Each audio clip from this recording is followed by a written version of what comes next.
I spilled spaghetti. I spilled spaghetti all over the floor, and now I have a bunch of hair in my spaghetti. I'm gonna eat it anyway. I'm gonna eat it anyway. You probably wouldn't know anything about eating hair spaghetti, but that's okay. This button. Hello, everybody. Good morning. How is everybody's morning going? How have the last 24 hours been? Hope everybody's had a good time. I have been very lazy lately. A little too lazy. So lazy, in fact, that I am having to write a speech at the very last second, and it's kind of fucking me. And I feel like I don't understand the ideas that I'm writing about, and I wish I'd worked on it a lot longer, but lo and behold, life gets busy. So hello, everybody. How goes it? How goes it? This morning, I'm eating breakfast of spaghetti and a smoothie. A kiwi smoothie, I think. What's in this?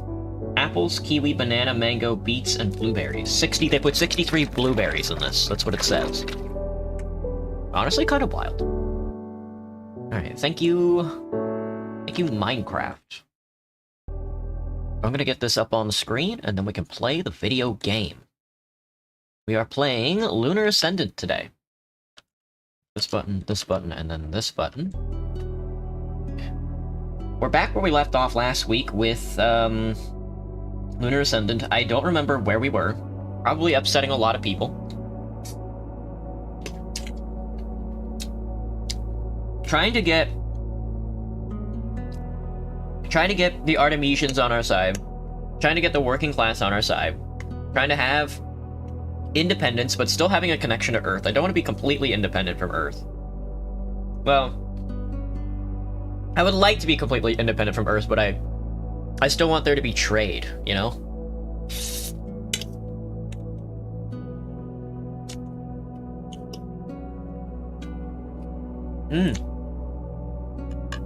As it says in the title, pure Bonapartism. With that being said, let me get a drink before my spaghetti comes back up my throat. Hello, Escape. Hello, Silly Guy. Hello, Glacier.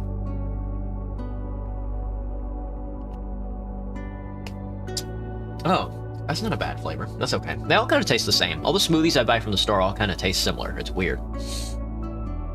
Alright. We are playing Lunar Ascendant. Let's just jump into it. See where we are last time. Last time we kind of got our ass kicked, but we'll see how that goes this time. Last time we got put to the ringer. I was desperately wanting to have, like, a big enough economy and a big enough helium supply to build, like, the sports arena. It looks like that's only going to come around this turn. This turn, it seems our economy is doing a little better. I think. As long as our AI I want our AI integration to bottom out. And at the cost of AI integration being terrible, I would like everything else to be, like, at max. Jess has... Okay, so we started a new turn. Here's another list of projects for this turn. A literature library. Helium-3 based solar energy system. Helium-3 based 3D printing. AI-assisted neurolinguistic therapy. Algorithmic matchmaking services. And commercial cryogenic center. That's a lot of investment. We have a big economy. But that's a lot of stuff to be investing in. I would, of course, like to do the library. I like to do the helium-3 based solar energy systems, as well as the 3D printing. Maybe. I don't want to do the AI. We want to use AI as little as possible. I don't care about algorithmic matchmaking services. We'll probably shoot these two down. Commercial cryogenic center. We'll see where we are with our economy by that point, you know? Because we're gonna be. Some of these things cost a lot of money. Oh, nanotech data center completed. Oh, let me get another drink.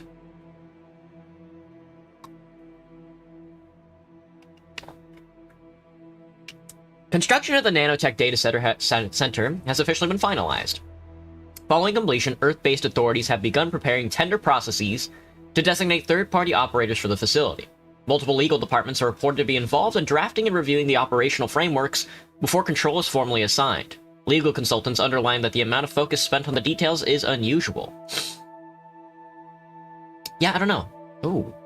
Gravitational stabilization base. Oh. things are definitely being built. Oh, there's the zoo. There's the zoo that I built. There's the literature library would be built there if it did get built. Okay, good to know. So the city is definitely coming along. There's the shopping center. Tiny little thing. Right next to the prison is very funny. Right next to the prison is very funny. Let me see. Attack prevented at the 9th port, district port. Yeah, okay, so this is from last turn. Last turn we stopped the district port. We'll see how... I'm not sure how the protests went. I guess we'll find out, huh? Thanks to the precautionary operations conducted in all active shuttle ports, we've apprehended a terrorist cell ready and set for an attack. They were located in the parked vehicle outside of 9th District shuttle port with contraband assault weapons and a large amount of explosives. We're going to process them at once and start the interrogation to acquire further information that will hopefully reveal further details on their motives. The initial questioning and evidence examination revealed that they're planning to plant the explosives on their way out of the port, perhaps after a hostage situation as a getaway distraction. We need to safely say that we have prevented a great disaster. Excellent. Look at us. Hello. I'm okay. That's a lot of critical mail. Oh, shit. And this is... Oh, the Earth Literature Library. Okay, so I'll probably sign this off right now. Oh my god, 3 credits is expensive, though. The project aims to import works of literature from Earth, both classical and contemporary, and act as a cultural hub that will reintroduce the people of Artemis to their roots. Help the citizens find inspiration in both coming up and new works of art, as well as feeling a sense of unity. Of course. Of course we will be investing in the library. Why wouldn't we invest in the library? How am I? I'm doing good. I just woke up. I'm eating spaghetti for breakfast. Actually, at the current moment. Yummy. Yummy spag. I'm just trying to get as many calories in right now as possible. Because I'm probably not going to eat anything for the rest of the day, which would be a bad decision, but that's one I'm making.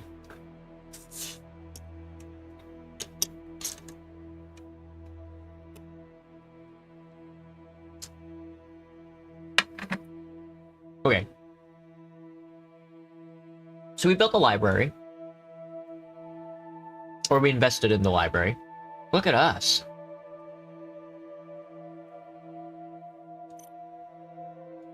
Okay. Let's see. That's a lot of mail.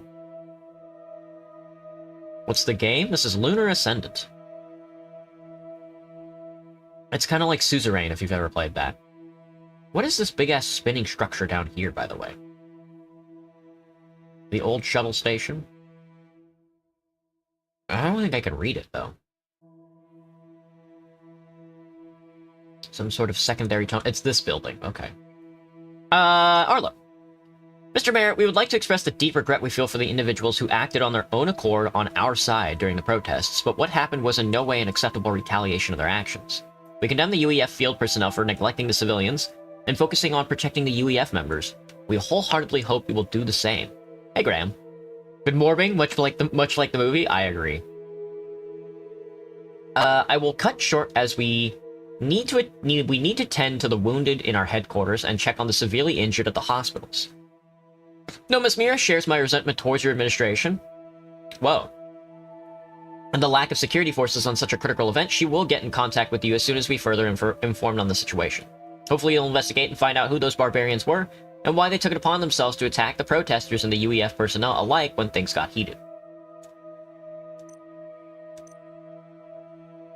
Katya. The Penn Symposium aggressors. I'd like to first inform you that our symposium speakers and field personnel are injured but safe. Thankfully, we were able to get away from those outrageous and bloodthirsty attackers. How you could allow such savages to downright attack a peaceful and sophisticated social event such as our symposium is beyond our imagination, and we're deeply distraught. I hope for your administration's sake, as well as the continued cooperation between Earth and Artemis, that you have a clear explanation of why there are absolutely nobody to protect us, as well as who these people were and where they find the audacity to perform such vile, despicable acts. Both LIM members and our field security personnel are injured and beaten. This will most definitely require an explanation from you. We will be in touch, and I personally implore you to have an explanation as soon as possible. Oh, yeah. Mr. Mayor, have you heard what happened? We were there, with Simone and Izumi, and we barely got out. Who were those people? They were wearing black masks and came out of nowhere when the UEF personnel got physical. Thankfully, we're all okay, but this is so scary. Those speakers are scientists. They didn't deserve to be attacked like that. They were talking about groundbreaking studies. I'm sorry, my hands are still shaking. Dr. Izumi wanted to let me Wanted me to let you know we are okay. Gotcha. How am I doing today? I'm doing okay. I have a full speech I have to write in the next 6 hours after I get off stream. Which is kind of fucking with me, but I think I can get through it. We'll see. Hello, this is Mark, Sam's cousin. She told me to contact you before she's unconscious. She's hurt. In an ambulance. We're heading to the hospital. We just arrived, and it was a mess. Blood everywhere. Sam tried to help with the injured and got hit with I don't know what. Please help. No. That's a pretty bad report. Mr. Mayor, unfortunately the protests at the symposium have turned aggressive as we feared. Our teams arrived at the scene only after the dust settled and sides dispersed on their own. I'm afraid there are severely injured people being transferred to the hospital as we speak. I will inform you in detail as soon as I receive an update from our field personnel. The initial inquiry with the witnesses indicate that a violent, unidentified group came out of nowhere and attacked both LIM and UEF members once the protests got heated. Well, it's honestly whatever. I'm growing more and more concerned with the media narrative and public opinion in the light of the recent incident. My popularity isn't that bad. I'll talk to Jess and drop by when we have time. We need a PR action plan before the extremist propaganda on independence and anti-UEF agenda becomes a snowball that we cannot stop even if we wanted to.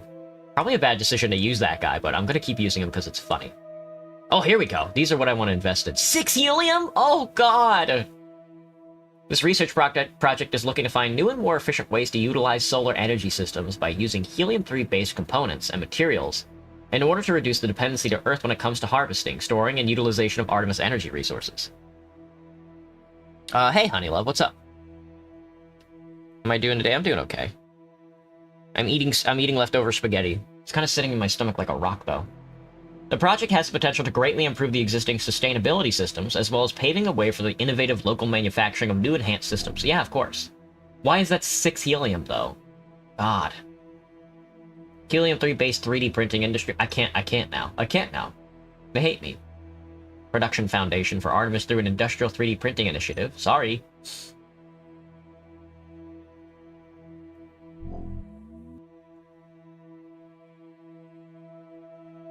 I wish I could've. Game Changer declined. I tried! Deeply disappointing decision by Mayor De Silva, declining investment in 3D industrial machinery, printing with the helium-3 usage. I know! This venture could have allowed Artemis to hold its own against Earth in terms of sustainable maintenance and city maintenance, while creating incentives to come up with unique technologies and even eventually sell exclusive tech IP back to Earth. A critical misstep in the Mayor that could have reshaped technological exchange, which we can unfortunately foresee the negative impacts of coming sooner than later. I know. What's my favorite game? Team Fortress 2. Most of these past weeks are full of narrative to feed an author. You could probably do a full speech. I'm doing a speech tonight actually. Art becomes leverage. Interesting.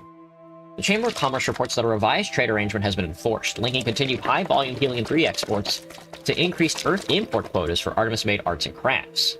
Initial export shipments of handmade products have been approved. The artisans report increased demand and longer production cycles, with new labor entering the sector to meet export requirements. However, diplomatic channels note increased tensions surrounding the use of strategic resources as trade leverage. Earth-side partners have formally registered objections while remaining compliant. The report concludes that cultural exports have gained access at the cost of strained trade relations. I see. I honestly read that whole thing and didn't really absorb it at all. I have no idea what any of that means.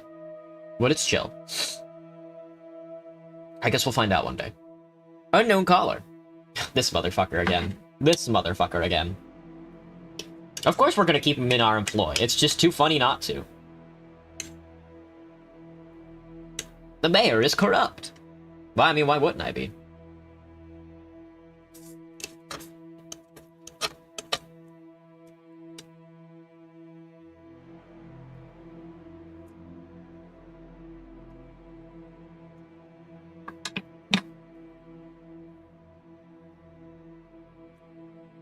Yum, yum, yum, yum.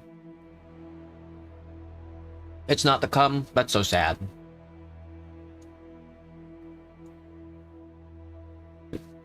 You got a pimple? I got a bunch.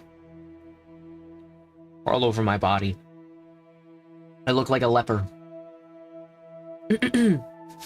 Ugh.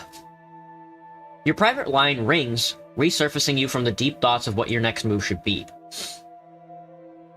For a second, you think about who has this number, but decide not to let it ring any longer and just find out instead. You pick up the phone, and before you can say anything, you happy? Could be better. True, but we did just start working together. I'm sure we'll refine things in time. My methods are not flawless, and I can accept that, but you gotta accept that they bring results. I mean, you did catch the terrorists, right? And believe you me, those protesters would have done far greater damage than my men did. The protesters were seriously armed and out for blood. You gotta keep those independence folk in check. You're in a better position than you realize. You see, my men were ordered to hurt both the protesters and the UEF security personnel. You can use that to your advantage, creating a common enemy.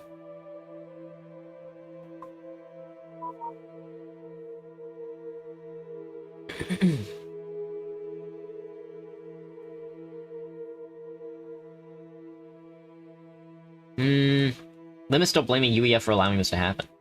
Naturally, because they have an agenda, and they want to bend the public opinion against UEF towards independence, but you have influence. Thoughts on water? Tasty! I could go for some water right now. Yours is on your head. Oof. You just need to keep Lim in check, and exonerate UEF from any blame in return for reasonable demands that will benefit your mayorship in the city. They'll be willing and generous as long as you ensure cooperation and smooth sweeping of this whole thing under the rug. This is how you play the game, Mr. Mayor. Talk soon. You hear a click on the other end of the line. It takes you a second to hang up, and a lot longer to process what you've gotten yourself into. Okay, we'll see. Illuminate the City Hall. Cassie wants to meet at City Hall, a PR crisis. Uh-oh. Uh-oh. The PR crises.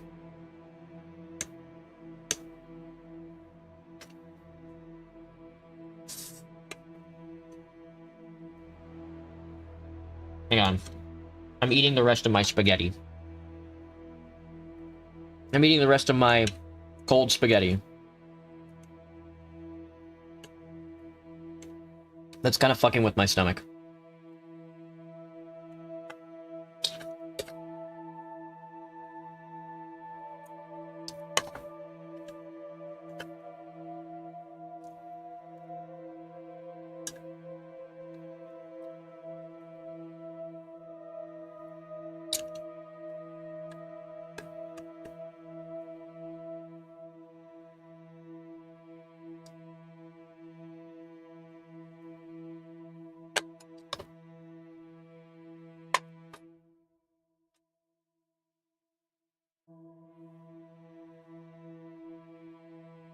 Okay.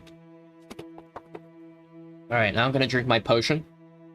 Honestly, this thing is kind of fucking with... I think this smoothie is fucking with me more than the... spaghetti.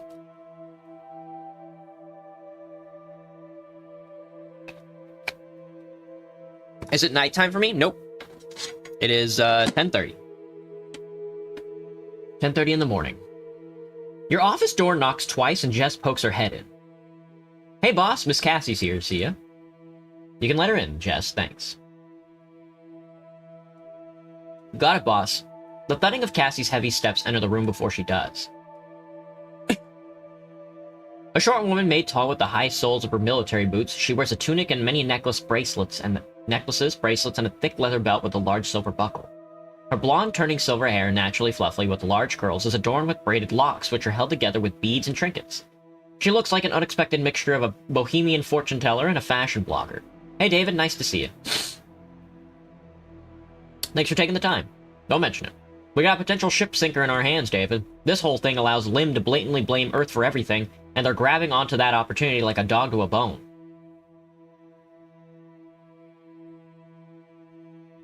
How exactly are they blaming Earth for everything? It's not that hard, to be honest. The narrative is this, basically. We shouldn't have had a controversial symposium about AI here in the first place, but we did. Why? Because Earth wanted it. We didn't have enough security to prevent this mess. Why? Because Earth doesn't allow us to prosper.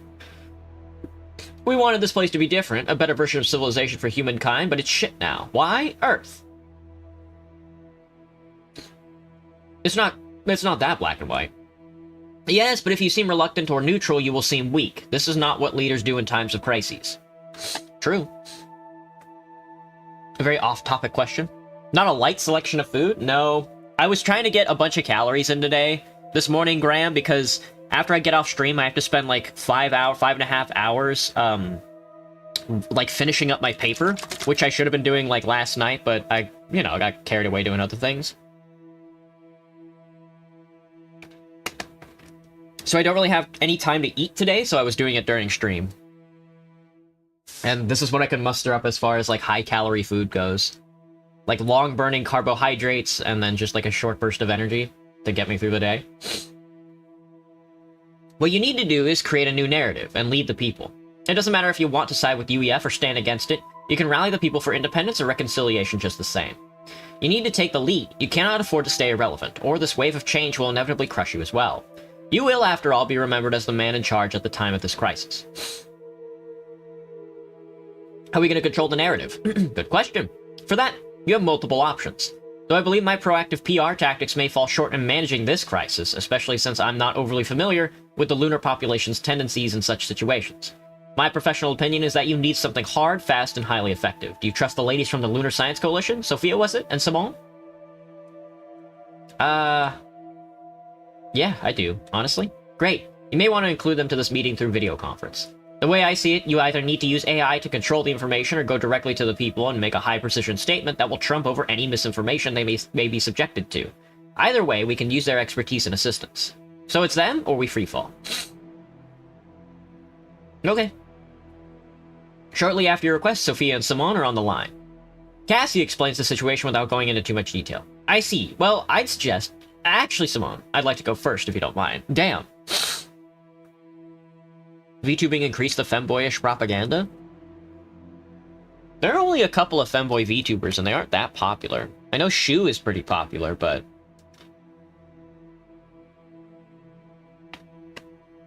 only by a little. No, I don't think so.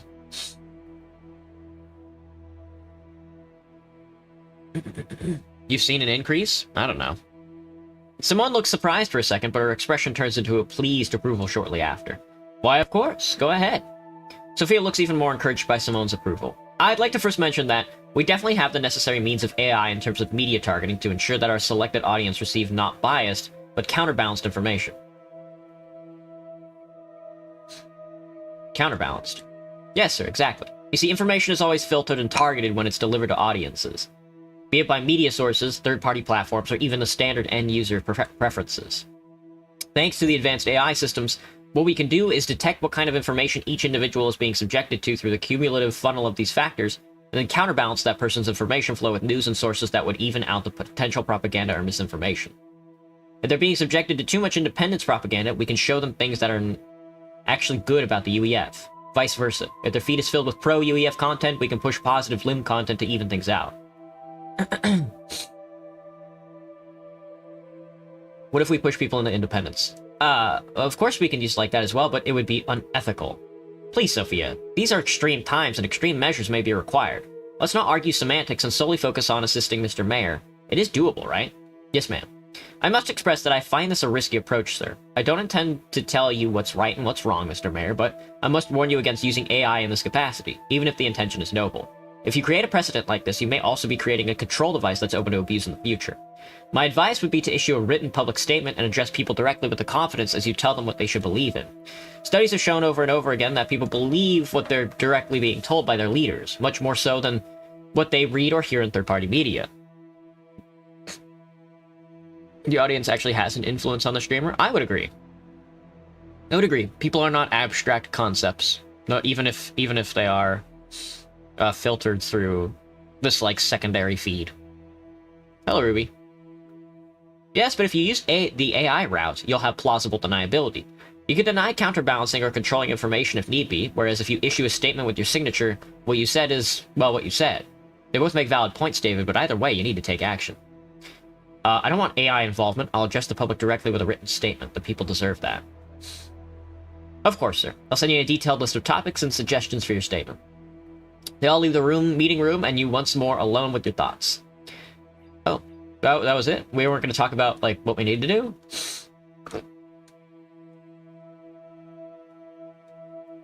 Check in on Sam and see how she is. AI-assisted neurolinguistic therapy center. I can't... 7 credits? Oh, well, it's AI, so I don't care. This project's goal is to bring the already established field of Earth's AI-assisted neurolinguistic therapy techniques to Artemis and help the people in need. Such services are proven to be very effective in helping people who need psychological counseling, and may help boost the morale of the citizens who've made traumatic experiences in both the recent and distant past. Nope, see ya. Nope, see ya. Articles 3. Private thoughts. The mayor of Artemis has declined a proposed investment in our neurolinguistic therapy center, an already established but non-conventional psychiatric method involving the use of AI on the human mind. Had it been approved, the AI modules involved would almost certainly be imported from Earth, reintroducing the very technology that Artemisians sought to leave behind, maliciously presenting it to the younger generations as a supposed remedy. In rejecting this project, Mr. De Silva has avoided a tragic irony, perhaps a far greater risk. The quiet surrender of our minds, and with it, the gradual assimilation of our society and culture. The window into the lunar mines shut off. The recent decision from the mayor's office to decline a proposed neurolinguistic therapy center has limited what could have become far more than a simple psychological treatment facility. Without access to advanced AI modules and data packages drawn from Earth's cumulative research and development, the Lunar Science Coalition loses a valuable opportunity to conduct experiments and design new approaches in understanding the short and long-term effects of lunar habitancy on the human psyche. As a result, our ability to help citizens becomes more accustomed to life in the city is constrained, potentially delaying progress towards a future in which humankind is better adapted to interplanetary travel and extraterrestrial habitancy. Your mom.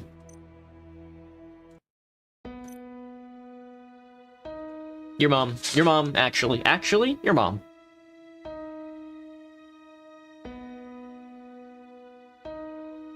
Okay. Alright, what's the rub? We don't have... God. Even with this big-ass economy that I have and these big-ass boosts, I still can't purchase everything I want to in one turn. Which is interesting, needless to say.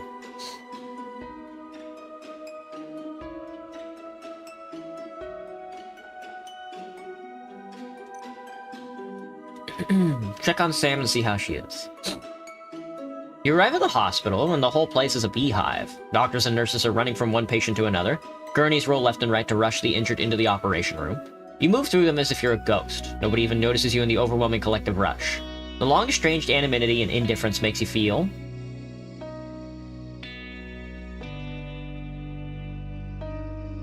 regretful. You caused this and they don't even know. You wander for a while to find the ICU, and before long, a red line on the floor guides you to your destination. You step inside the intensive care unit, and the cacophony... excuse me. This gave me a surprising amount of information to my research. Thanks for the cooperation. What the hecky? Truly. The only sound is the beeping monitors and low moans of the people whose pain can't be relieved with sedatives. That's when you see Sam. She's lying in one of the beds. A young man is standing by her bedside with tears in his red, swollen eyes. He must be 25 at most, wearing a hoodie and jeans along with the thickly rimmed reading glasses under a ruffled head of hair. You must be Mark, her cousin. Yes, and you're David. Warily, he looks you up and down. He doesn't seem angry or hostile, but you suspect that he would be if he could, if he had the energy to feel those feelings. What did the doctors say? Nothing. They don't tell me anything. They say His voice is breaking down. She needs to be monitored until she's no longer in critical condition. She starts sobbing before he can say anything. Mark, it's okay. It's not your fault. You turn and see that Sam's eyes are open, though barely. Sam, you alright? Sam gives you a weak chuckle. Not the exact words I use, but hope so. Mark, can you give us a second, please? I don't even want to be in this relationship, by the way. They kind of forced this relationship on me. So I'm just kind of like checked out of it. It's really funny. It's really fucked up, but also really funny. I promise I just need a second with... She stops mid-sentence, tired and out of breath. Mark nods and starts walking away. I'll be right outside the ICU if you need me. Sam waves at him. David, I'm not okay. I need you to stay calm. I checked my charts. I have multiple internal hemorrhages. What do you mean? I mean, it's not looking great. I'm not saying it's a lost cause. You're not getting rid of me that easily, Mr. Mayor. She smiles in pain. But I wanted to be alone, because I'm thinking you must be investigating this whole thing, and I'd like to help if I can. Please don't worry about that stuff. Just rest and get better. David, I'll have plenty of time to rest, but I was right there, in the thick of it. Let me help. Let's see. I picked up Mark from the port. He's a reporter on Earth. He planned his visit specifically to attend the Penn Symposium. Shortly after we arrived at the symposium, people started shouting and chanting. It all happened in the blink of an eye, but then these thugs came out of nowhere. They started attacking both sides, and then they were joking and having fun as they did, breaking people's arms and legs as they had a big laugh right in front of my eyes. It was horrible, David. I mean, the protesters did provoke the UEF security to take physical action, and I'm not saying UEF would have handled this perfectly, but these people, they were clearly sadists. I couldn't believe my eyes. Sam started breathing in a low purr, dragging air heavily into her lungs. You okay? Yeah, I'm fine, just need to rest. David, promise me that you won't blame yourself for any of this. I'm sure you did your best. I tried. I was there, David. Those people live violent lives. They don't know any other way. You're not responsible for their actions, but you can help them. How on earth are we going to learn how to live on the moon if we can't get along? She chuckles a weak, soft chuckle. Just as you open your mouth to say something, a nurse comes by with a new IV bag and politely asks you to leave. Yeah, see you soon, Sam. You see a warm smile settle on Sam's face as she reaches a hand for you, but before you can say anything, the nurse draws the curtain. As you're contemplating whether you should wait there in case you get to see her again, another nurse comes by and tells you that visiting hours are over and that he will have to escort you outside. You comply and walk with him toward the exit. But just then, when you're about to step outside, the nurse turns to you and reaches his hand out to shake yours. You're the mayor, right? Henrik mentioned you. He was supposed to come by last week, but I haven't been able to reach him since then. I guess you're the next best person to give this to. I hope you use it to help people. I'm putting my neck on the line here. He shakes your hand and gives you a nano disc in the meantime. Before you can say anything, he turns around and disappears into the hospital's crowded corridors. Left alone outside, you head back to your vehicle where Jess awaits. Wah! The UEF Department of Justice has something to say to me. Oh, do they fucking now? A public trial. We hereby officially inform you that your presence will be required at the investigation hearing of the recent incidents as requested by the public prosecutor, Joseph Bengal.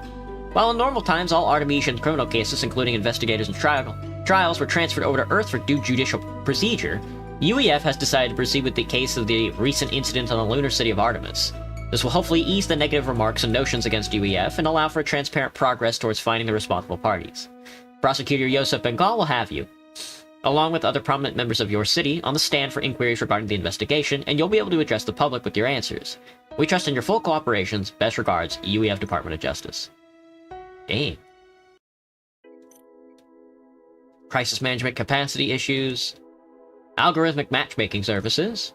I'm going to decline that one as well, of course. I mean, I can't afford it even if I wanted it. The goal of the commercial project is to implement an existing Earth-based system on Artemis. This system features a characterization-specific algorithm that provides detailed analyses of both personality and biological traits. The algorithm then cross-references this data to identify the most compatible partner for a given individual, increasing the chances of a successful partnership and optimal reproductive outcome. That's fucked up. Do they do that with Tinder yet? Is it algorithmic? They should make it algorithmic. 5 articles? Oh, no. Graceful intervention. Mayor De Silva has declined the proposed project that critics widely condemn as a eugenics disguised as a matchmaking service intended to be established in Artemis. Had it gone forward, this initiative would have presented itself to citizens as a viable option in their search for a suitable partner. Despite relying on biological data cross-referencing, which is the very definition of selective reproduction, such models echo ideologies born from some of the darkest, most authoritarian chapters of Earth's history. Whoa. The matter of populi. The mayor's office has declined a project that, while it seems like a fun social initiative, could have had significant positive implications for the economic well-being and development of Artemis. The proposed commercial project, offering matchmaking services based on biological data cross-referencing, would have allowed not only the people of our city to find love, but also to form long-lasting partnerships and enable high-quality reproductive potential. This initiative could have had a net positive effect on the future generations of Artemis, facilitating growth through a developing population with a hopefully high proportion of youth. Managing the population is especially important for idealist societies such as Artemis, where manpower and numbers are the primary reliance for production capacity, which directly correlates with the prosperity of the city and its citizens. By declining this project, Artemis misses an opportunity to advance on critical goals, leaving the city without the potential benefits that careful population management can bring. Damn. Crisis management and capacity issues. Dang. In light of the recent and unfortunate events, we regret to inform you that the physical capacity of our facilities has been exceeded by a concerning margin. Well, they only beat up like 300 people at most. What are you talking about?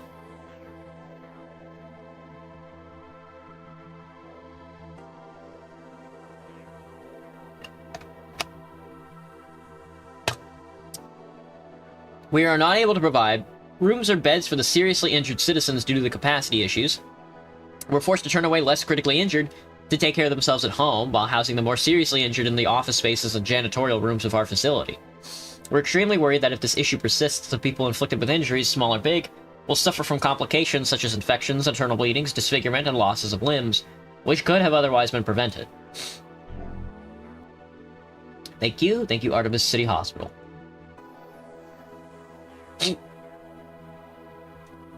Critical equipment and supply shortage. Import-export branch.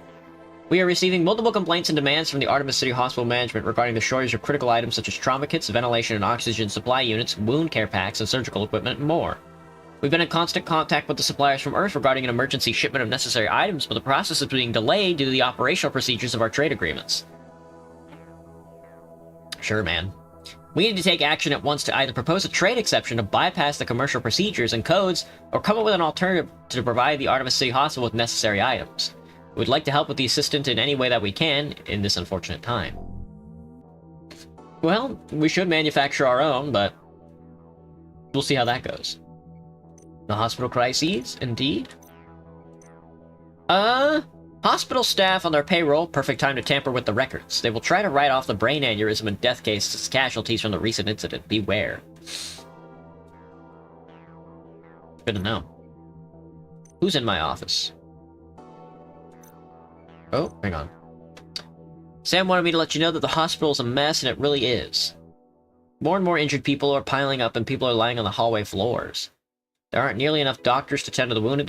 You must do something, Mark. Mark. Hey, Mark. Jesus Christ. Leaving the hospital, you make your way back into the office, but when you and Jess step inside, you notice voices coming from the meeting room. Uh-oh. They're having a meeting. I know, it's gross and cringe. I get it.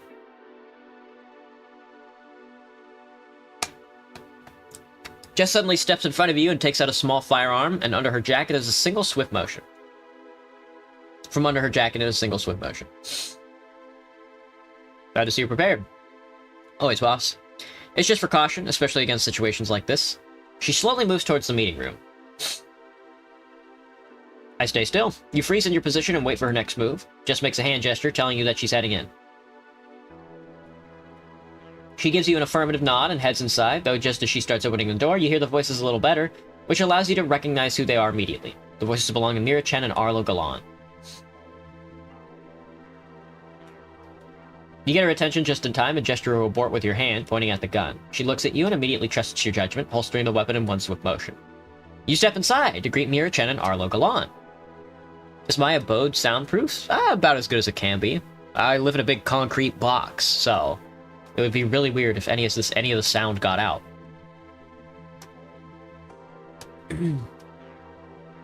Just when you're about to ask them what's going on, there comes the sound of clicking high heels, followed by a sensual voice coming from behind you. Mr. Mayor, what a pleasure to see you again. You turn around, and it's the head of the corporate consortium, Miss Alvarez. Greetings, Miss Alvarez.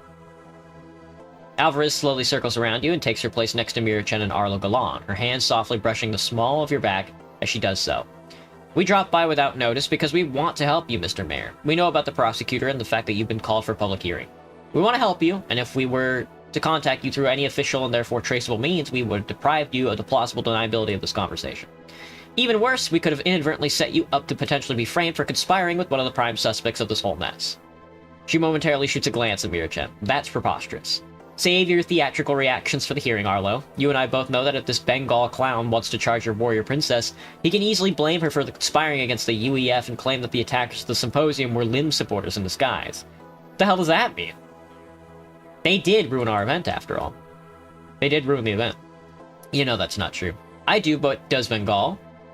And Bengal is not a clown. Far from it. He's a cunning predator. Arlo turns to you. You can't trust a word he says. He comes off friendly, it's an act. He's coming at you aggressively, he's taunting you to make you slip.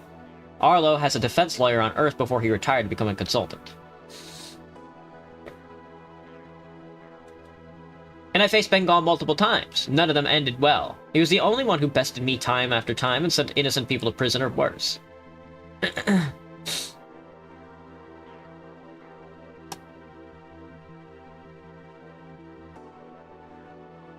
What am I supposed to do against him?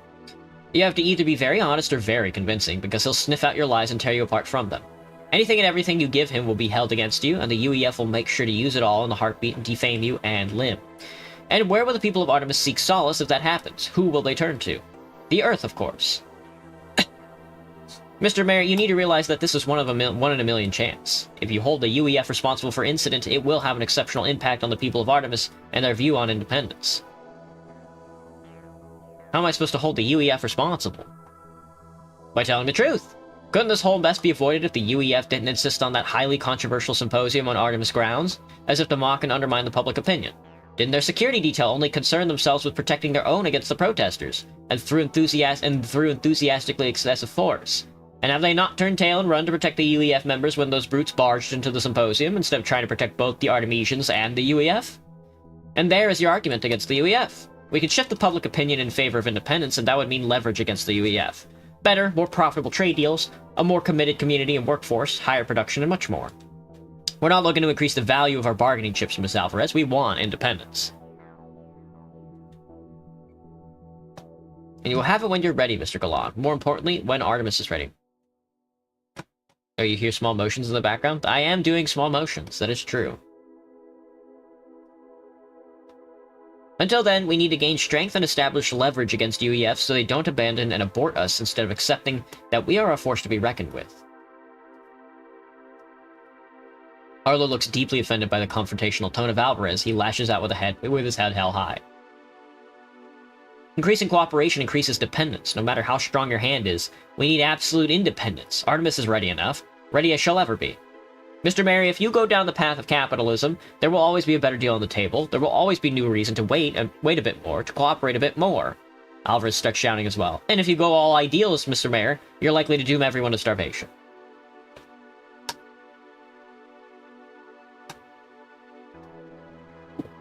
Oh. Excuse me. Miss Chen, you're awfully quiet. With your words, Arlo turns to Mira Chen and stares at her expectantly. Like a tutor to a pupil in front of the classroom, you think. I agree with Arlo. I think you shouldn't hold back. This is a very rare opportunity, Mr. Mayor. I see. Before you can say anything else, the door of the meeting room swings open, and it is Petrov. Accept my apologies for showing up without prior notice, Mr. Mayor. When I heard the shouting, I initially thought that maybe this is not the best time, but now I see that perhaps I couldn't have arrived at a better moment. Mr. Petrov, come in, please. Petrov gives you a gentle smile. I wanted to talk to you about the port workers and their morale after the recent incident, sir, but first I must speak my mind on what I just overheard. He turns to Arlo and Alvarez and speaks in his usual calm and soft tone, and yet the conviction behind every word is scorching hot. You are spoiling the dead's memory, and their bodies are not even cold yet. We should be focused on solidarity, not fight over how to get the best out of this situation. He turns to Mira Chen and you. Mr. Galan and Miss Alvarez will not be taking the stand at the prosecutor's hearing, but you will. You need to choose whether you want to fight your own fight or for the people. He stares into Mira Chen's eyes with compassion. Or someone else's. I don't want to hear this. I trust you'll do the right thing for Artemis and her future, Mr. Mayor. She leaves the room without speaking to anyone else, the sound of her high heels echoing through the hall for a while after she does so. Could be your hearing or my microphone. I'm not hitting my microphone at all. I could be, though. I'm just bouncing my bottle on the ground at the current moment. I think it's best if we leave too. Mira, we need to practice your speech for the hearing.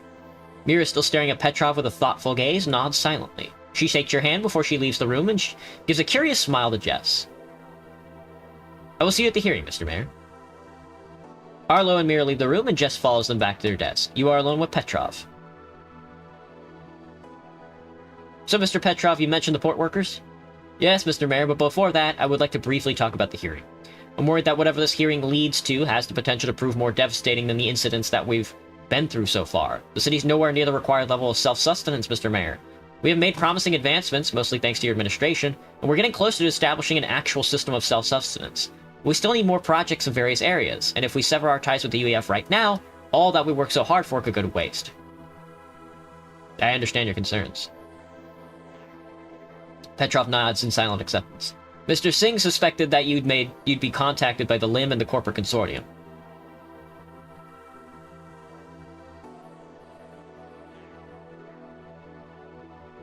You're in contact with Ravi Singh and the UEF?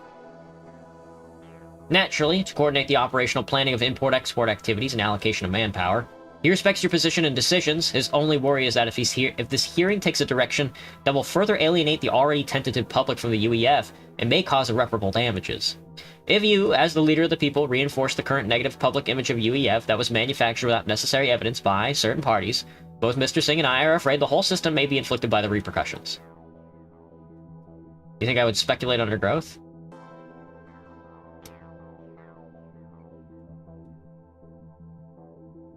Yeah. Oh, gotcha, Graham. Thanks for stopping in, man. Best of luck, best of luck. That's not what I mean at all, sir. Yet when one stands on top of a hill, the echo of his words carry the danger of turning into gospel.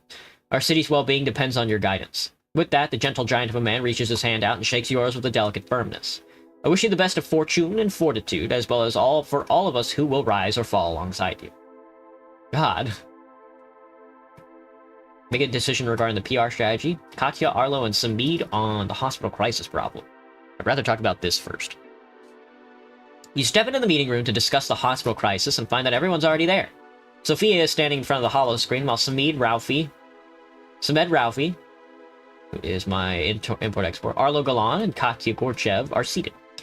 You can sense that they've already been discussing the subject before you entered, as Katya and Arlo's body language clearly signals a recent tense disagreement. Welcome, everyone. Samed gets up to shake your hand while Katya gives you a cordial smile. Sophia greets you with her usual nervous demeanor, and Arlo gives you a firm nod while looking the other way from Katya. The injuries of the recent incident have taken an unprecedented toll, sir, and it seems that the problem will not go away soon, but will rapidly grow worse. Though Artemis had gone through some very stressful times in terms of medical care and supply capacity in the past, we've never experienced anything quite as violent and large-scale as this. The city hospital is paralyzed with injury and trauma cases, and they are in dire need of help. I'm sure you've read the reports. Yes, I've read the reports. Of course. I've had a long discussion with Dr. Izumi, and she believes that the only way to get through this is to utilize AI assistance. We can deploy smart diagnostic software into our existing scanners into a relatively short time and receive surgical AI models from Earth to be implemented into our manual surgery robotic arms so that they can perform certain operations without supervision. Out of the question. This is a rather critical subject. Why is Miss Chen absent? He gives you a venomous, disdainful look. She's tending to other matters at the moment. But I have been sent here by her and can speak on her behalf, don't you worry. And when I speak not just for Mira, but for the people. My place is always and forever with the people. My heart goes out to the ones who are hurt and will do everything in my power as well as my movement's power to help them. But there must be a limit to what we are willing to do in order to help the wounded. No war would be waged, for one or both sides would surrender to prevent injuries and suffering. What is the meaning of all that suffering if the consequences is to do what the sufferers fought against? Will the people suffer? Perhaps. Does that mean we should heal them by using the very things they hate so much that they left their planet? Absolutely not. Don't you see? He gives Katya a side-eye. This is exactly what they want. But before you can continue, Katya interferes. Excuse me, what are you implying, Mr. Galan? No implications, miss. What I mean is plain and simple. He turns back to you. Only facts, Mr. Mayor. Even if not entirely intentional, can the UEF deny responsibility? I will not participate in this preposterous blame game.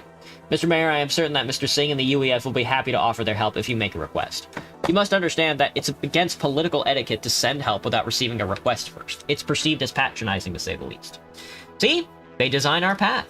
First, one puppet offers an AI. We say no. The other offers help instead. But wait! Only if you ask for it and say pretty please. Sophia frowns at the puppet remark, but does nothing more than to fidget. We don't even want anything in return. Yes, nothing, except the comfort of knowing that you can, at any time, say, remember when we helped you, because you asked us to. Nothing but that.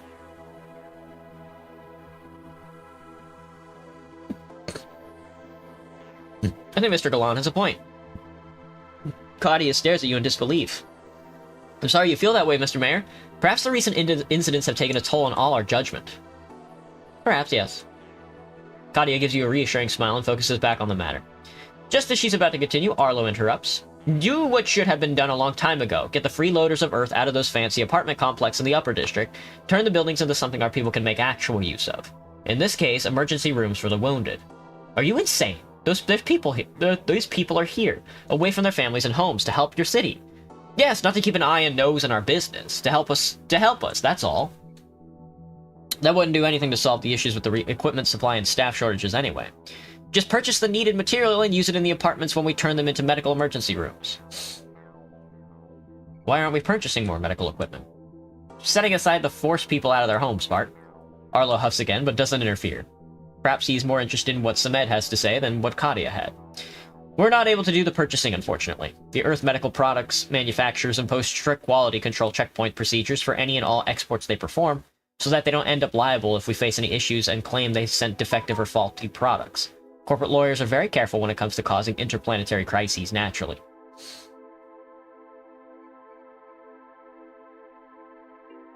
Just sign an agreement that will not claim fault on them if it happens. They won't make an exception in the time of force majeure? I'm afraid it's not that simple, sir. If they do end up sending faulty products, we'll have an even bigger crisis on our hands, and I, for one, cannot trust any corporations on Earth to not take advantage of this opportunity, even if not in malice, to get rid of some outdated products that are probably fine. It's a risk that can cause irreversible trade and credibility damage.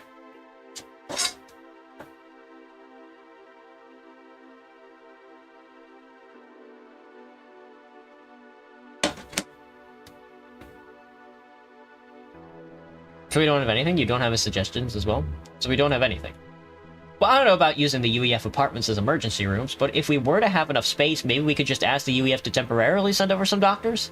I mean, asking for monetary help and supplies is one thing, but asking for temporary personnel shouldn't put us in too much of an indebted position, right? They wouldn't be of any use to you. What do you mean? I mean, exactly as I say, sir. They literally wouldn't be of any use. They can't. As in, they wouldn't be able to use your equipment. The doctors on Earth have been working with AI supervision and assistance for generations now. They don't have the manual training to operate on injuries manually. What a shame. Yes, Mr. Galan, it's a shame to have a functioning failsafe system that doesn't leave us in a position where we're short of staff to help people and save lives. We're the ones who should be ashamed of ourselves. Arlo opens his mouth to retort, but the discussion feels like it can go on forever if you don't put a stop to it. Thank you for your input. I'll make a decision as soon as possible. You stand up and leave the room before anyone else can say anything. Whether it's because you've gathered all the information you'll need to make a decision, or if it's getting harder to stand with arguing while there are people out there suffering, you're not sure.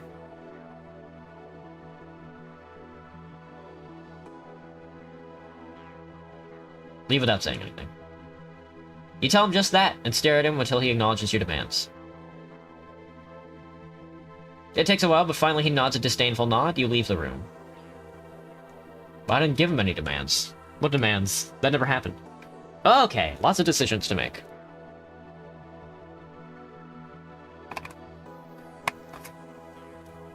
As far as the PR strategy goes, in light of our recent meeting and your decision on an official written statement, I've received detailed information from Simone.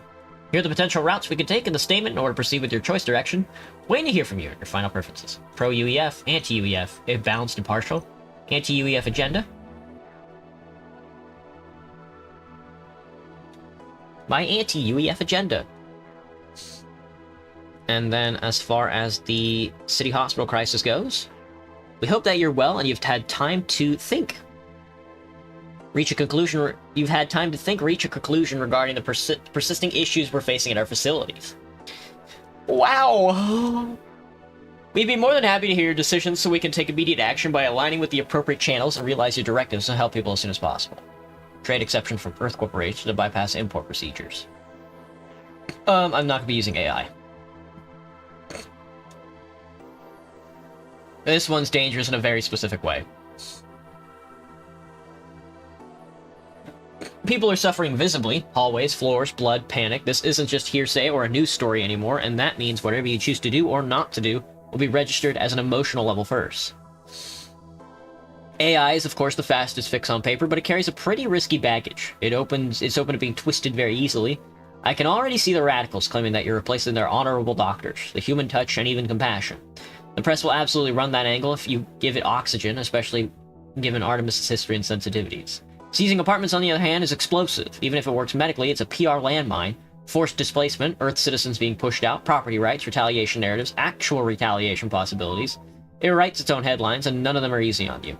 But on the other hand, if you want to take a statement that boldly shows you'll do anything to prioritize the safety and well-being of Artemisians, it could prove to be an effective opportunity. Requesting a trade exception seems like the cleanest story you can tell publicly. Cooperation, urgency, shared responsibility, the whole package. Really, it looks humane, measured, and temporary. The risk is future leverage, but that's not the headline people will read today. Today is what matters when people are bleeding. But as always, the final decision rests with you, and unexpected results may emerge from unlikely choices. Glad to see you in good health, especially in light of the recent events. Indeed.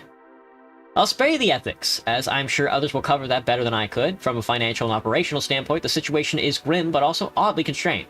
Deploying AI systems is considered long-term pros and cons, the most effective solution here. They don't tire, need time off, and it reduces dependency on human labor. The upfront cost and political friction are the price of entry, but economically speaking, it's the only option that reduces future exposure. Another potential downside would be to dishearten the existing human medical staff and risk losing them in the future, but I doubt you have the luxury to think in long-term when it comes to risks. Requesting a trade exception is financially safe in the immediate sense, but strategically costly. You're trading speed for precedent, and once exceptions become normalized, suppliers will have fast tendency to adjust their expectations. It will not be in your favor. I'd expect to hear trade exceptions demanded from you as soon as the whole ordeal is done, and if you even think of saying no, they will make sure to dangle that favor they did right over your head. Finally, the seizing of apartments is, while economically iffy, strategically irrational. And I'd highly advise against it unless you want to make a clear statement to say that all I care about is the citizens of Artemis, and I'd do anything to save them from the trouble, including burdening others to help them. Doing so would most definitely create economic backlash in the mid to long term as well. And in more physical and immediate terms, the logistics alone will be hard to manage, and you'll lose precious time performing something that was not ever planned or organized beforehand. I don't envy you, David. Yeah, we're gonna invest in the extra supplies. My sustainability and my popularity. Oof, that's rough. Oof, that's rough. Oof. Oof. Hang on, my phone keeps going off. Nope. Nope.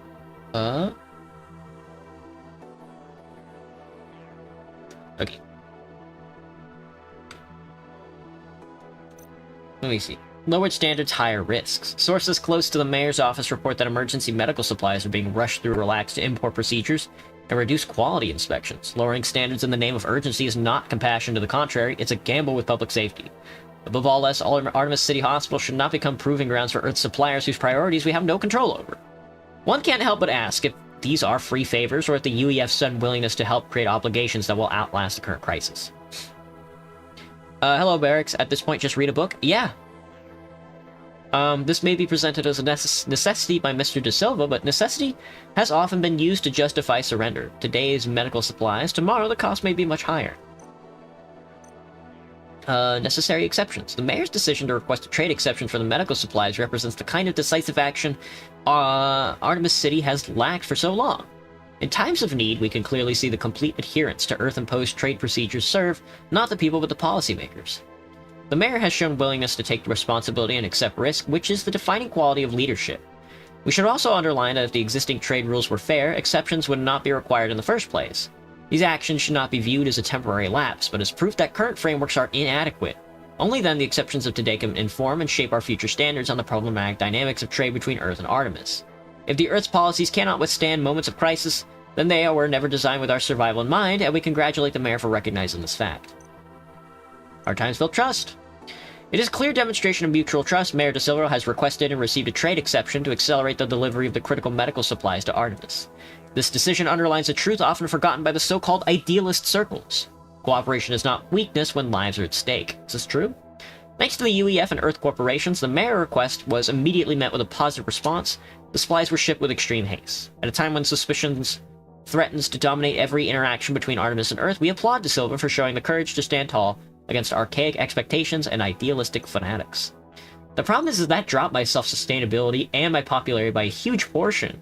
But whenever I invest in self-sustainability, my popularity and self-sustainability only go up slightly. It's very annoying. Oh, here we go. Efficiency of security forces and recent incident. This should be a good one. I'd like to personally reach out and point out that, as unfortunate and embarrassing as it may be, our forces have proven to be inadequate to provide the necessary protection of peace and order for the citizens under extreme circumstance. It is my honest and professional opinion that we must put the situation under retrospective investigation and analyze how we found ourselves in the regretful scenario. This way, we can make the necessary improvements at once and take necessary disciplinary action on anyone, including myself, who may be irresponsible. I've asked the Science Coalition analysts to conduct an impartial third-party breakdown of our performance as well, and you should receive their report. You should receive their report, very soon regarding the potential shortcomings of our organization. Interesting. Commercial Cryogenics Center is... 6 helium. Fuck. I really wanted this one, too. Commercial Cryogenics Procedures application centers to utilize helium-3 and create a new industry where Artemis can have monopoly over. Cryogenics technology is officially successful. The procedure requires helium-3 as the main component of organic preservation by opening a center here on Artemis. Has confidently notes the potential to access memories of frozen individuals. Your mom. Fucking your mom. Excuse me. Hospital crisis has been solved. Security force inadequacy. Frozen progress. Mayor De Silva has declined the proposal for a commercial cryogenics center. The project has the potential to be a particularly noteworthy example of how foresight and out-of-the-box thinking could have been applied to utilize the local helium-3 resources instead of selling them directly to buyers on Earth. I would have loved to invest in it, but I never have enough resources for anything. Every turn, I only have enough resources for like one purchase, which is fucked up. The ambitious venture could have also drawn considerable tourism from Earth, especially if a strategic plan had been implemented to limit or exclude Earth-based cryogenics companies from accessing helium-3, thereby shifting demand to moon-based service providers and boosting the local economy. By declining this proposal, Artemis has missed an opportunity to leverage local resources, encouraging innovative economic strategies and attracting interplanetary visitors, leaving the Earth without the potential benefits that careful planning might have delivered. I know. Oh, here we go. On the report. We've been collaborating with security forces, and have analyzed their action patterns throughout the recent unfortunate events. While we've performed alternative pattern projections in various potential scenarios by changing different variables within the constant confinements of the situation at hand, we were not able to create significantly better outcomes. There's so much dead information in this. It's so padded out.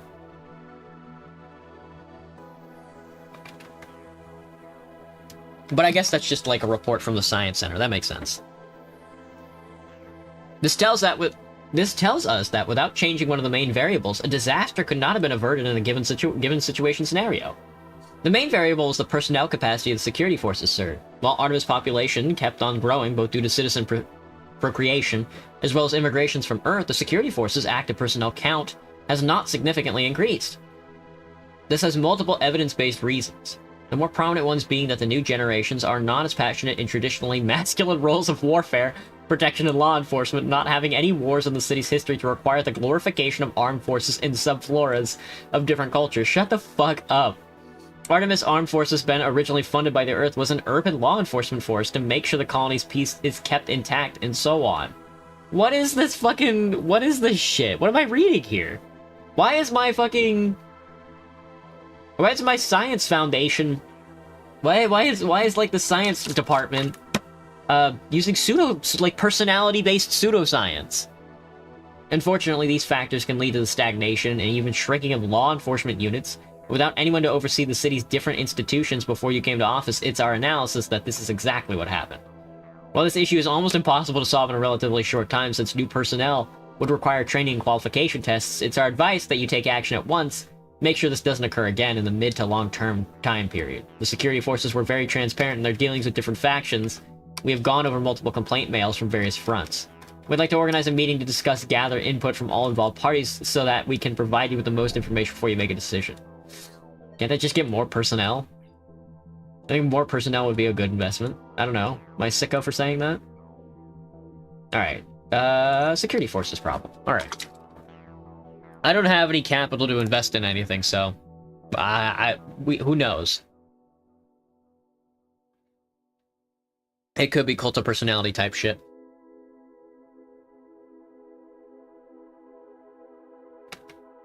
Okay. Smoothie drank. I have now drunken my smooth. I should get some water, but I don't feel like standing up. Just when you think you have some peace and quiet to collect your thoughts, the two knocks at the door echo in your room. Jess pokes her head in. There's a bunch of people here, boss.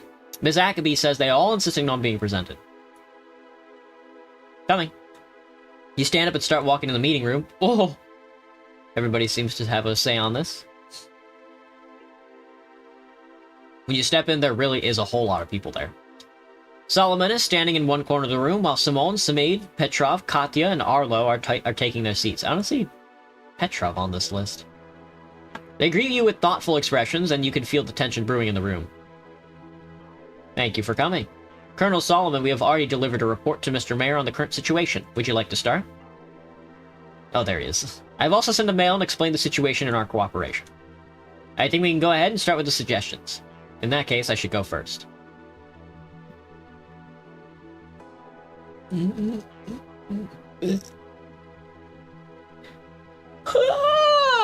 Sorry, it was an early morning for me. Oh. We've tested multiple projections to determine the best potential solution in terms of how fast, efficient, and definitive we can approach this situation. While we made sure to take into account the suggestions that will be presented to you here by the existing parties, Dr. Izumi and the data agrees that the best route to take is deploying AI bots to assist the security forces. This again. Are we supposed to assume that AI will be your solution to everything? Yes, if by everything you mean things that demand urgent resolution. Unfortunately, the AI systems are the only plug-and-play option that comes to mind. Unless you're hiding a considerable number of trained troops in your back pocket. You see Simone's this frustrated for the first time. I've been informed by Sophia of your remarks about our institution, and you should know that I will not tolerate disrespect. Arlo is taken aback by his sudden and strong reaction. He huffs and turns to you, opening his mouth to speak. Colonel Solomon, what's your take on deploying AI bots? From a purely efficiency point of view, I believe bots could be helpful, sir. But they will attract negative reactions from the people. I'm not sure if we want citizens to throw things at our bots while we're trying to use the same bots to protect them. That is true. We will have to inform the public beforehand, or it may lead to an escalation of the chaos in any given situation. You're damn right it will. I'll make sure of that. Colonel Solomon tenses up and at the whispered remark by Galan. Excuse me? Arlo shuffles in his seat and speaks to you with an arched brow instead of addressing Solomon. Why not enlist the strongest among us? The people who will literally carry our great city on their backs will surely be able to take on this task. The backbone of Artemis becoming the shield of it as well. You turn to Petrov along with everyone else, and when your eyes meet, the giant man is wearing a candid smile, but his flared nostrils and clenched jaw gives away his true feelings. I assume you don't like that suggestion. Mr. Galan should perhaps thank you, Mr. Mayor. I will not respond to him with the clarity his suggestion deserves. I will instead only say that the workers of the city have done their fair share, and they continue to do so. Taking from one effort to give to another will not carry us forward. You think weakening our trade operations by pulling working people off their duty will not have its own negative consequences? Samed Ralphie nods in agreement. So what? We should aim to lower our trade with the Earth if we want to preserve Helium-3 and achieve independence through sustainability anyway. Mr. Galan is pushing his luck, Mr. Mayor. We're not here to discuss ideology. This man is a fucking class traitor. Samed nods again. If you want someone to become the shield of Artemis, perhaps it should be the white-collar citizens who had enough rest. Samed's eyes suddenly go wide, and he starts shaking his head, saying no instead. Sir, that's crazy. We don't know how to work with our hands, let alone do combat.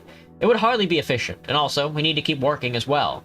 Not like the trade dynamics won't suffer if we are on the streets with the security forces. If anything, it will be even worse than not having the workers. A hearty, thundering laugh pours from Petrov's lungs. Colonel Solomon?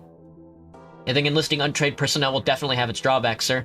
No matter what background they come from. They'll have to create a crash course training program to teach them the basics, but I can't promise they won't be a liability. I can't believe it's come to this. Nobody's willing to step up and protect the citizens. Fine, we will do it. We will allocate our people to provide reinforcement to the security forces in times of crises. Sounds like a viable option. She would agree with me, Mr. Mayor. I am, after all, her chief consultant. He obviously doesn't appreciate the implication.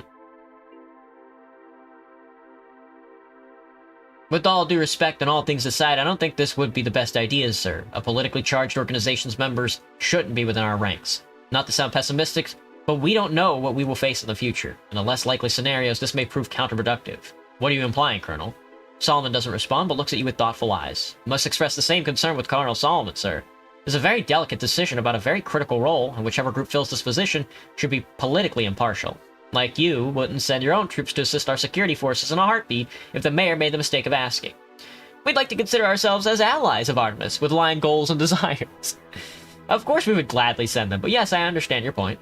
So I will not proceed with our offer as a gesture of goodwill and mutual understanding. How so selflessly nice of you. Thank you all for your input. I will decide soon. With that, you stand up and leave the meeting room. But even after you walk out, you can still hear them arguing. Your mom. Security forces inadequacy. So the game plan is, of course, want to reach out and express my concerns in private. I believe whichever route we take will come with its own unique set of risks and downsides, and I would like to express my apologies that my organization has allowed the neglect to occur, leading to the issues we're facing. I would completely understand if you don't take any rushed actions to increase the number of personnel we have in hand immediately, and let it stay this way until we can figure out a more permanent long-term solution. Oh no, I'm putting the ideologists in there, brother. I hope you've had the necessary time and input to evaluate the requirements of our institute and what would be the best course of action in order to serve the people of our city better. We're looking forward to your kind feedback and decisions so we can take swift action in complete accordance. This one is dangerous both operationally and narratively. Deploying AI bots might be effective, but Artemisians will definitely react negatively to visible automation and authority roles. The press will literally jump on it and frame it as surveillance with legs and unreliable decision-making abilities. If something goes wrong, even something small, the public reaction will be enough to destroy your mayorship with a single sweep. But enlisting workers is not any better in terms of potentially detrimental narratives it will bring along. It reeks of exploitation, even if your reasoning's far more innocent and pragmatic. The same people who already feel overworked suddenly being handed shields and told to protect the city, that will ignite resentment instead of loyalty. I'm not even going to entertain the white-collar enlistment. It would be mocked publicly before they could even finish their first training session. The media loves symbolic humiliation. You're responsible for everything they say. As for the Limb members, I think it's the most viable choice, as at least they're willing to take on the task, but it's very combustible. Even if their intentions are genuine, opposition outlets will paint it as a partisan militarization, and once that narrative sticks, it'll be almost impossible to peel off, not just from the security forces as an institution, but also from you as a decision-maker. Doing nothing may look calm in the short term, but inaction after visible failure has a way of being labeled weakness, and I regret to admit that you have the people waiting in line to do just that at the first chance they get. Unfortunately, you'll have to choose which risk you take. That's a tough one, but I'll do my best to provide what perspective I can. AI deployment would be the least disruptive if we focus solely on productivity. You'll prevent any harm from being inflicted upon economic sectors, and everyone in the city will be performing their duties. Social resistance will exist, as I'm sure Cassie will agree and elaborate, but economically, it is a sound option. Forcing manual workers into service, even temporarily, would directly slow production, and it's a bad idea in professional opinion. Slower production means reduced trade reliability, which affects revenue streams. White-collar enlistment would create a different problem, along with the one I mentioned above, which is total operational inefficiency. Untrained personnel and security force roles increase reliability risks, which will reflect on the insurance costs, not to mention the damage on the commercial activities.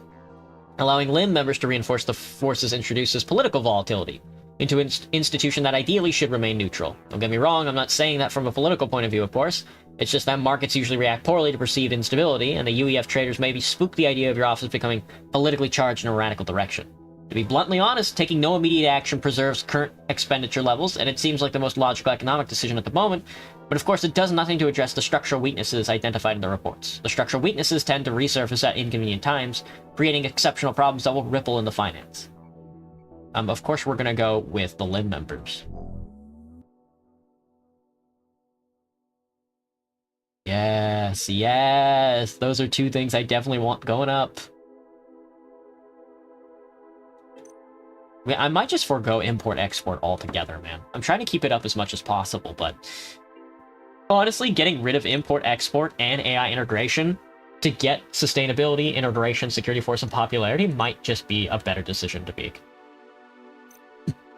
Alright. Security forces inadequacy has been dealt with. A statement. Mayor De Silva has decided to enlist Limb members into the Artemis security forces. This questionable choice comes with more than one potentially dangerous subtext. It's an explicit message of alignment and commitment to the independence and anti-UEF sentiment. If not, will the mayor be able to keep Limb members, who are known to be militant and fanatic, under proper control, so they don't turn to either him or the citizens with their newfound positions? Either way, worrying days in the Lunar colony. Mayor De Silva has approved and enlisted Limb members in the security forces, and in doing so made a clear statement of trust. For years, the Limb has positioned itself not as a distant political voice, but as a movement rooted in the streets and neighborhoods and daily struggles of Artemisians. By allowing its members to step forward in defense of the city, the mayor has acknowledged that those who speak most passionately about Artemis also willingly to stand in harm's way for it. We strongly believe that the decision signals more than a simple reinforcement and makes a clear statement of great confidence that Artemis is not defended by slogans alone, but by those willing to act when it matters most. We can safely say that this is perhaps the beginning of a deeper, stronger cooperation between the Mayor's office and the Lunar Independence Movement to make Artemis greater than ever. Indeed. Half the players chose to address the public directly without AI involvement.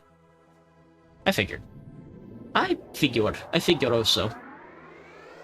Turn 6, 7. Oh, I have a shitload of helium now. Alright, well, that should be able to boost our economy a ton. 12, that's crazy. That solar energy facility is a +3.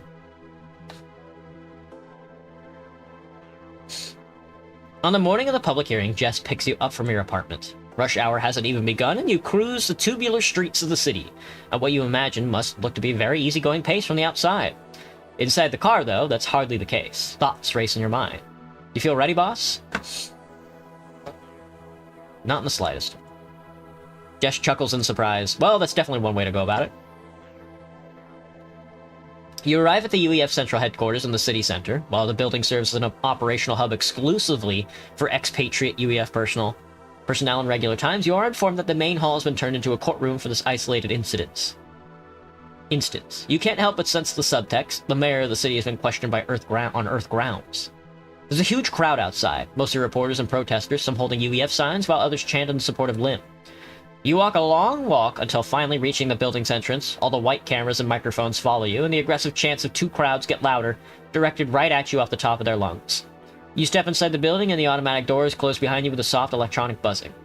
You're finally away from the chaos, only to look around and realize you'd probably rather face the crowd outside than the one in here. This crowd, in contrast to the one outside, is quiet in their suspicion and contempt. You feel them judging you with a hidden disdain in their eyes, as if they have concrete evidence that everything was your fault and your fault alone. And there are cameras here as well, just no reporters barking questions at you. Instead, they are tasked with streaming the whole session live for the people of Artemis and Earth. You search for familiar faces as the bailiff takes you to your seat, only to find them all already seated. You sit next to Dr. Izumi, Mira Chen, and Colonel Solomon. Right after you do so, a man stands up from across the room. He clears his throat, focusing the attention of the crowd on himself. The man must be a prosecutor, Yosef Bengal. He's in his late 40s with a short and stocky stature, a receding hairline, and a set of boyish large glasses. Now that Mr. De Silva is here as well, we can start the session. His voice is energetic in a way that matches his nimble movements, his eyes sparkle with intelligence and confidence. Just to clarify this unprecedented event, I will address all who take the stand and ask them certain questions regarding the incident, questions that only they can answer. This way? Oh, I was reaching for my water. Let me actually go get my water. Me when I'm in the middle of like a prosecution. Hey, you guys got any water? Oh, my fucking bag. Alright, let me see.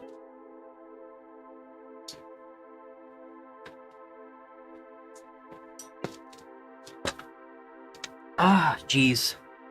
Okie dokers.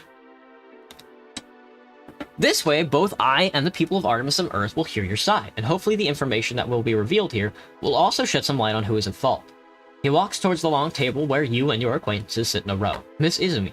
Dr. Izumi. Apologies, Doctor. You were at the symposium throughout the event, am I correct? You are correct. Then can you tell us what happened briefly and in your own words? Everything was going well. The audience was very much interested in the subject of Penn, especially the miners and other physical labor personnel who were led by Mr. Petrov.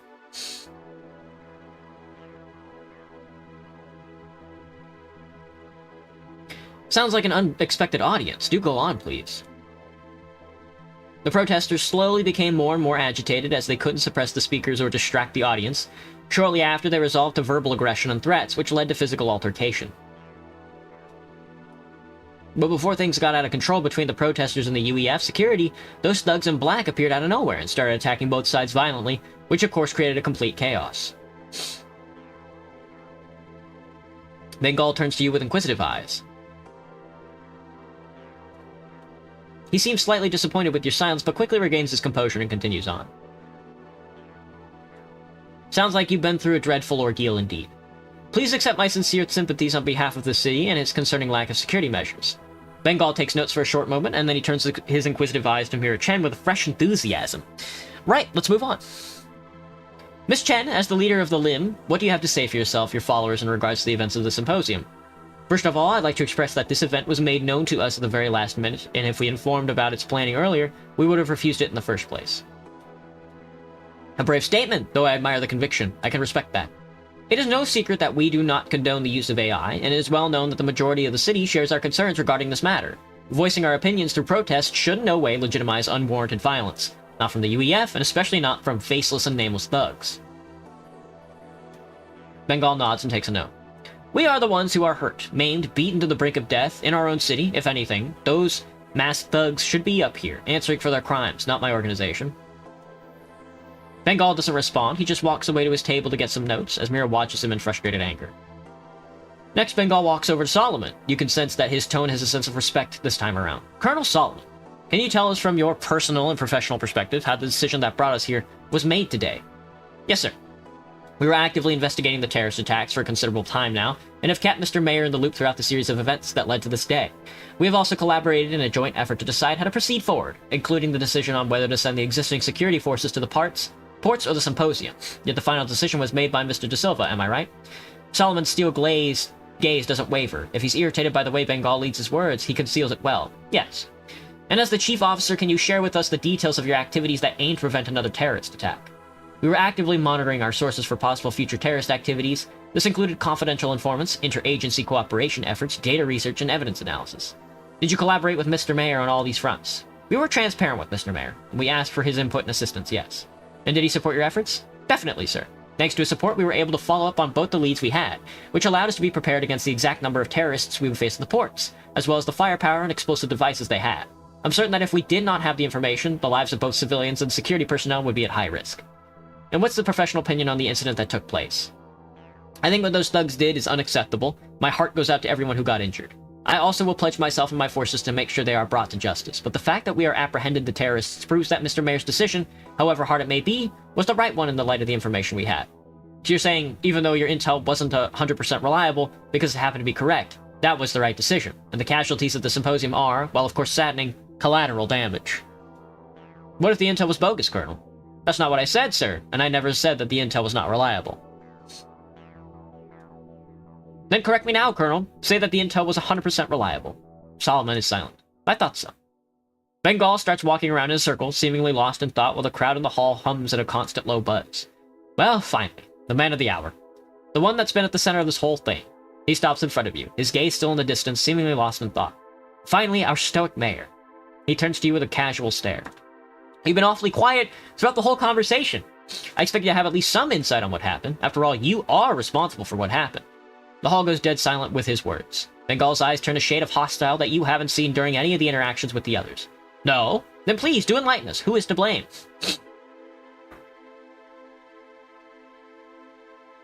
I think the Earth Federation could have been more helpful.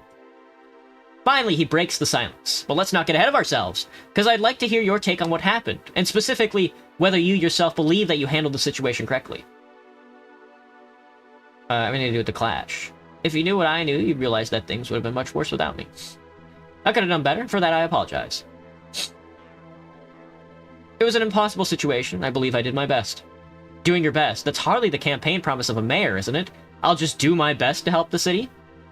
Though I can't help but feel sympathetic towards you, Mr. Mayor. You did have some big shoes to fill. Having worn nothing but work boots your whole life, I understand how it can be overwhelming. You can rest assured that I wouldn't have taken on this responsibility if I didn't believe I could do it justice. He smiles a sad smile. Unfortunately, noble intentions are worth very little in times of great failure. One thing that's clear is that you are hardly equipped with the necessary skills and experience to run this city. That's been obvious long before the recent tragic events.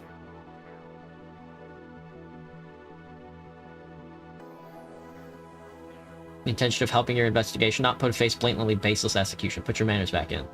Another thing that's clear in the speculative deductions and bending the truth, that should be bad practices for a prosecutor. Here we are. With all due respect, whether I'm capable of doing a job is not yours to judge. I was appointed by the people of Artemis, not you. Stay silent. He smiles a smug smile at your silence as if he finally got you right where he wanted. No response? Okay, no problem. I'll just go ahead and direct some facts and figures for you. Please, do feel free to interrupt me whenever you feel like you've something to say. Did you know that the people of Artemis speak of you in disdain because you went ahead and applied your new and fancy coating substance on the glass domes? You were very well informed that this could lead to stress disorders and mental illnesses for the resident Artemisians. You didn't even hesitate to put the people of the city in danger in order to achieve what? Self-sufficiency? A tiny extra step towards independence. Are you so fanatically hell-bent on your extremism that you would sacrifice the well-being of the city's people for your ideals? He glances at Arlo Galan in the crowd for a second. Or are you just a puppet? I have to consider the well-being of our city and its people in the long term. I stand by my decision. The crowd hums, and you can tell that the tide shifts in your favor. People approve of your confident and idealist response. Isn't it true that when there was a dispute regarding the wages of the dock workers that caused an import-export imbalance, you went on to make the corporate consortium bear the extra cost, which indirectly meant spending from the city's funds? Those funds could benefit the city towards a better future, but you decided to take the union side in all these exaggerated demands. Can you even see how that could prove problematic in developing a city? If this was the first world country, by all means go crazy in becoming a welfare state, but at the end of the day, this is a colony. The funds are crucial in ensuring the longevity of the city by investing in R&D and advancement. Everyone must make do, and they share the burden, including the workers. People of the city know you are incompetent, and think very little of your vision or lack thereof.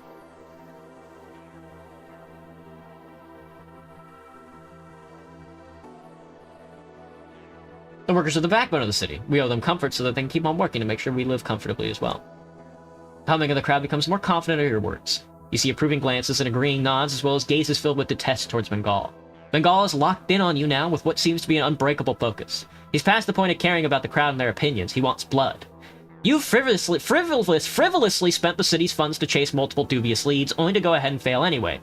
Or is not true? Is the colonel lying? It's obvious that your silence satiates only a small part of his hunger. The crowd is quiet with focus. Go ahead, Mr. Mayor, the floor is yours. Tell us your reasoning, please, if you have one. Why would you send the city's security forces to the ports, knowing full well what could happen at the symposium if the protesters were left unsupervised? Unless you already knew that the symposium would be contained by other parties. That's when you see a face in the crowd. A broad slither of smile almost contorting his features beyond the capabilities of human flesh. A calmly content Cheshire cat.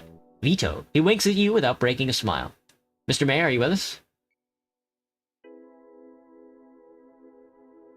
You should be asking these questions to the parties that benefited from their unexpected visit. I think you should be asking these questions to the parties that benefited from their unexpected visit. Oh, is that so? Care to elaborate? For a fact that UEF forces retreated immediately, leaving the LIM members and civilians to be attacked by thugs, almost as if allowing them to do what they couldn't and walk away scot-free, almost as if making a statement. The thugs did step in just when the LIM members were obviously going to be overpowered and failed stopping the symposium. Sure, they took some beating, but the symposium was successfully ruined. Just to be clear, and as an official statement for the records, you are saying that the UEF is at fault for the incident? Nope. Bengal stands still for a moment and slowly eyes the room with narrow, thoughtful eyes. Finally, he nods to himself, as if he concluded his own private train of thought, and the room was just there as a simple backdrop. Not guilty. Oh shit, look at me. As he starts walking back to his table, you can feel that the overall opinion seems to be divided. Some are in favor of you, while others are convinced by Bengal's line of questioning. He's aware of the ambivalence too, and even though he failed to establish the negative public opinion about you that he so obviously came to create, his smug expression remains content. He slowly gathers his things and turns around to address the public. Thank you all for attending the hearing. We will analyze the collected information in due process, and will inform the citizens of Artemis accordingly. And in the meantime, I hope the citizens of Artemis do the same, reflect on what they've heard here today in light of their own conscience and values. He walks up to your table and shakes the hand of all that he attended. Chen, Izumi, Solomon, and finally you. He doesn't let go of yours and leans into your ear instead. Not bad, Mr. Mayor. Not bad at all. You got away on this one, but I'll see you again. He gives you a sick smile. Perhaps at the funeral. His expression turns into a formal smile in under a second, and he leaves your side. You stare at him, frozen at the moment, but people are starting to leave the hall, so you get up as well.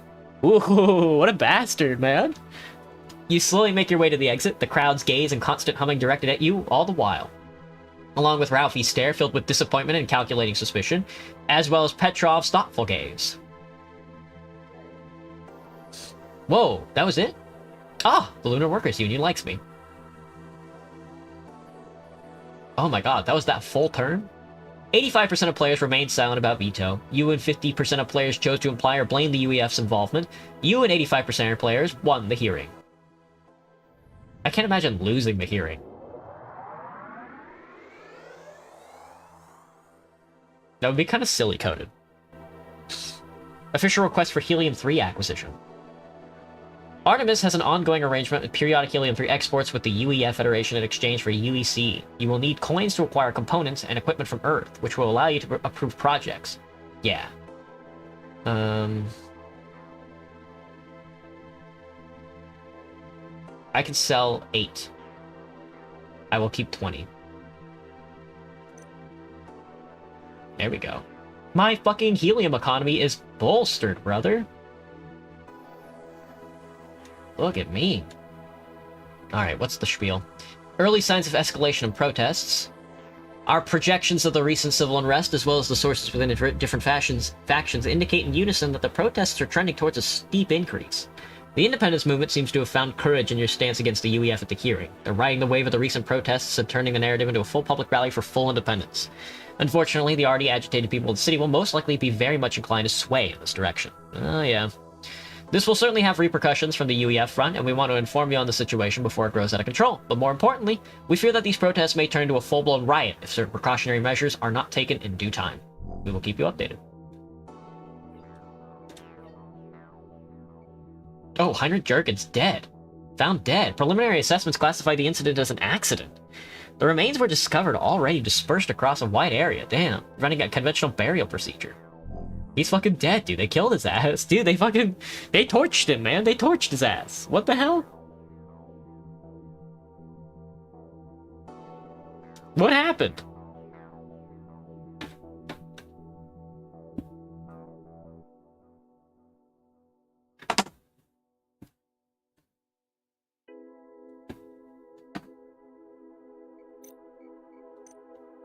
We'd like to thank you and offer our congratulations for your dignified attitude during the hearing. Thanks to you and the example you've set, we have an unprecedented amount of support from the people of Artemis in our endeavor towards inevitable freedom from the UEF's rusted shackles. Please rest assured that we are here on the ground and among the people to manage and give direction to the protests and rallies. You have our ear as well as our full cooperation in utilizing this opportunity of public unification towards glorious independence. Ms. Chen and I would like to meet you as soon as you are available to discuss the important plans of our next steps. Penn Trials reported Earth-based media outlets report that the Penn system is currently being applied in select laboratories under controlled conditions. According to these reports, preliminary test results are said to be progressing exceptionally well.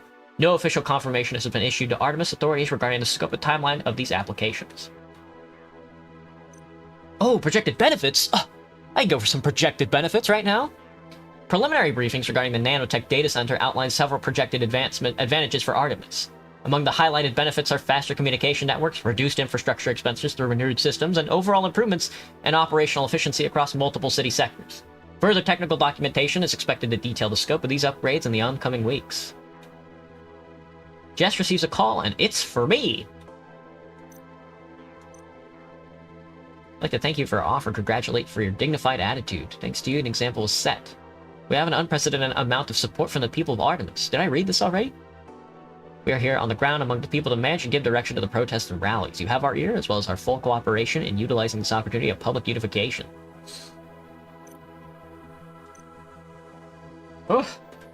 Well, I guess we're fighting for independence then.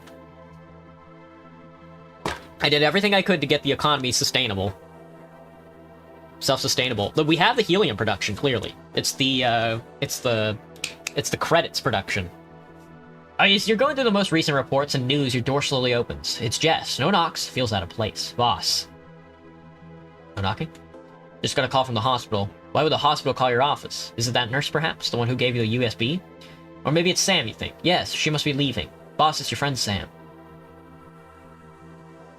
Is she okay? Skip a beat somewhere within your chest and the blood drains from your hands. The doctor said they did everything they could, but she's gone. They couldn't save her. The world freezes for what feels like hours, disguised as mere seconds. Well, on this run, we never cared about her anyway, man. I feel so bad. I feel so bad. When did this happen? Earlier today, the hospital said she went into multiple organ failure right after they took her out of the ICU. Her family was already arranged the funeral home. Apparently, they asked the hospital to inform everyone that visited during their stay. It's the evening. When you're ready, I'll take you there, boss. After a couple of seconds in silence, Jess turns to leave the room. Stay silent. Later that day, Jess stops in front of the funeral home. There's a large crowd, even in such a short time. She must have been loved by her community, friends, and family. When you step inside the funeral home, there's a large hollow screen at the center of the room and videos of Sam play in a loop. You try not to attract attention to yourself and discreetly walk through people. It works. Nobody seems to notice the mayor's presence. You're just another face in the crowd. You focus on the large hollow screen and Sam's videos from the past, all the way from her childhood to her teenage years with her friends, her graduation, her years in the hospital, memories that will fade away, without you ever getting a chance to listen about them from Sam. You look at her face on the hollow screen as she hugs a friend, her eyes wet with happy tears. She looks just like when you first met her in the Lunar shuttle. Feels like a lifetime ago. You notice an old, exhausted couple, talking with people and thanking them for coming. Before you can think about what to do, they notice you and slowly make their way over. You must be David. We heard a lot about you from Sam. He has a firm yet compassionate handshake. His eyes smile as he talks about his daughter. Wish we could have met under different circumstances, Mr. Mayor. She was a great person, sir. She meant a lot to me, to a lot of people, evidently. Thank you, yes. She was truly an amazing girl, my Sam. And they took her from us, those spineless attackers. The woman's eyes are red and swollen from crying, and her words carry a venomous grief. Martha, please, this is not the time or the place. I know, Graham. I know the place and time. Those bastards on Earth will hear our pain soon.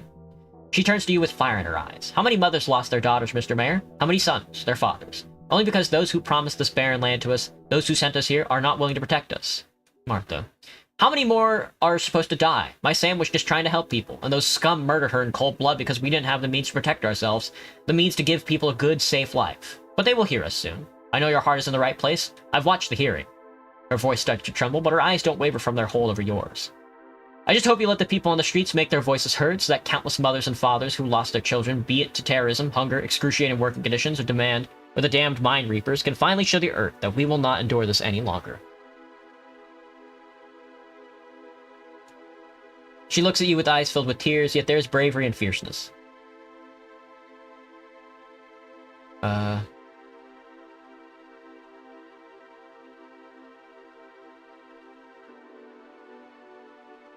Do not mistake my agreeable attitude with pacifism, ma'am. I will not argue with you in your daughter's funeral, but I implore you to stay off the streets. You and the people who have been hurt by the unfair UEF policies have my heartfelt support. She steps forward and hugs you tight as silent sobs escape her chest and land on yours. Thank you. Sam was right about you. She holds you in her embrace a little longer, then you move on to talk with the other people. You slowly make your way out.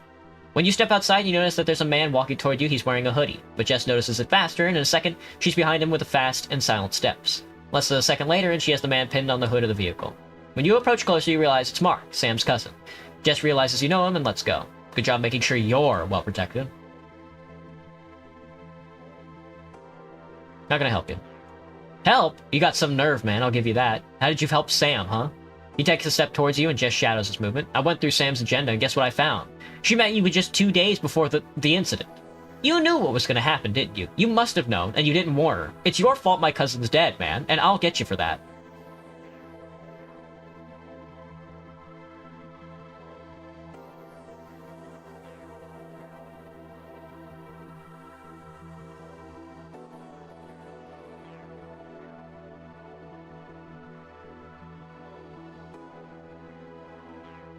Look, I had no knowledge at all anything like this would have happened. Stop with the lies. They won't save your ass, man. Not this time. At the very least, have some respect for her memory.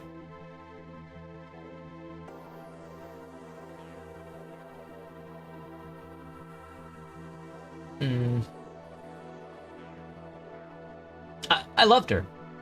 I did not know. You have to believe me. Mark stops for a second, contemplating about what you've just said. You can sense that your words got to him. Look, man, I don't know what to believe right now. Maybe I'm wrong, I don't know, but still, this doesn't change the fact that we are doomed. All our work. Her death didn't just ruin our lives. It was rob countless people of the only chance they'll ever have. What do you mean? The Mind Reapers. Sam's been helping my investigation. I finally found an editor who's not afraid to publish a news exclusive about them. That's also why I wanted to present it in the Penn Symposium. Sam and I were coming to the conclusion that they're all connected somehow. Go on. What have you found about mind reaping so far? At first, everyone thought it was just a rickety black market exploit to provide illegitimate CPU power to shadier corporations that provide data mining and processing services, but I no longer think that's the case. You see, the brain aneurysm cases we're seeing were evolving, progressing, and not in favor of the victim. When you cross-check the cases in chronological order and compare the symptoms, it's obvious that the inflicted damage has become more and more draining over time. Which means they're trying to improve the reaping procedure toward a certain purpose, and they have the technological capabilities to back that effort. Does that sound like a rickety operation to you? Doesn't to me. What makes you think that? I don't have any concrete evidence. We were supposed to dig into the sealed records of the hospital with Sam, but the buried records, the names and shell corporate connections all point to 3 big projects. Penn, mind reaping cases being covered up, and a nanotech data center being built here in Artemis. How is Sam helping you? She was using her access to the existing patient files to help me with Solid Case. We were hoping to get our hands on some buried records of previous patients. Well, I was hoping. Sam didn't know that part yet. I don't know how I'm supposed to go on without Sam's access to the hospital files. The constant data collection and analysis was our only source of credible information to create a solid case. Each day, more and more people are getting permanently injured and eventually killed by those bastards, and we can't build enough awareness to stop people from resorting to selling their minds. Mainly because they need the coins, but more importantly because they are not informed on the dangers of the procedure. The many disregards the epidemic as an exaggerated conspiracy theory. People in need still think it's harmless when done right, and they are made to believe that whoever convinced them to go through with the procedure is going to perform it safely. But that is not the case. The goal of the reaping is to deplete the mind. The more the body inches closer to death, the more hormones are secreted to make the brain go into a haywire superactive state, and that's what leads to the aneurysms. Of course, the reapers don't care about that. For them, people are just single-use components for an infinite supply stock. And we don't do something about that, that is. Damn. I must keep going. I know I can't give up, but I don't know where to go without Sam's help. I'm sure you'll find a way. Sam would have wanted you to. Yeah, that she would have. And by the way, I'm sorry, I guess, for blaming you and everything. I'll see you around. With that, I don't want to give him the USB. He turns around and walks away with a sulking face. In his slapped shoulders and depressed small steps, there's enough for you to imagine his silent sobs, perhaps blaming himself in light of the conversation he just had. We got the underground mind reaping. Any mind reapers? Possible leads? Thank you for talking to me, sir. The confidential informants in our network are reporting clear signs that the protests are about to become more aggressive, and I'd like to provide details on possible action plans.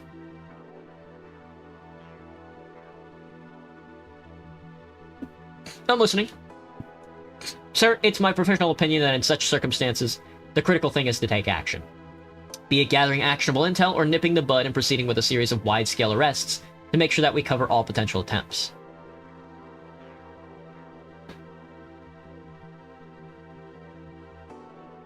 Can't cause any further public distress by making wrongful arrests. Tell me more about gathering intel.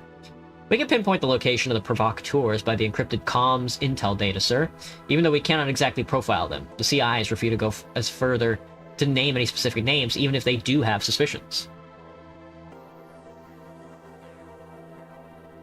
Why do we even give them a choice? These people are not criminals, sir. They are voluntary informants that want to cleanse their respective communities. Therefore, we do not have anything to hold against them. They don't want to specify any names because they tend to refrain from falsely accusing anyone in their community and hurting them.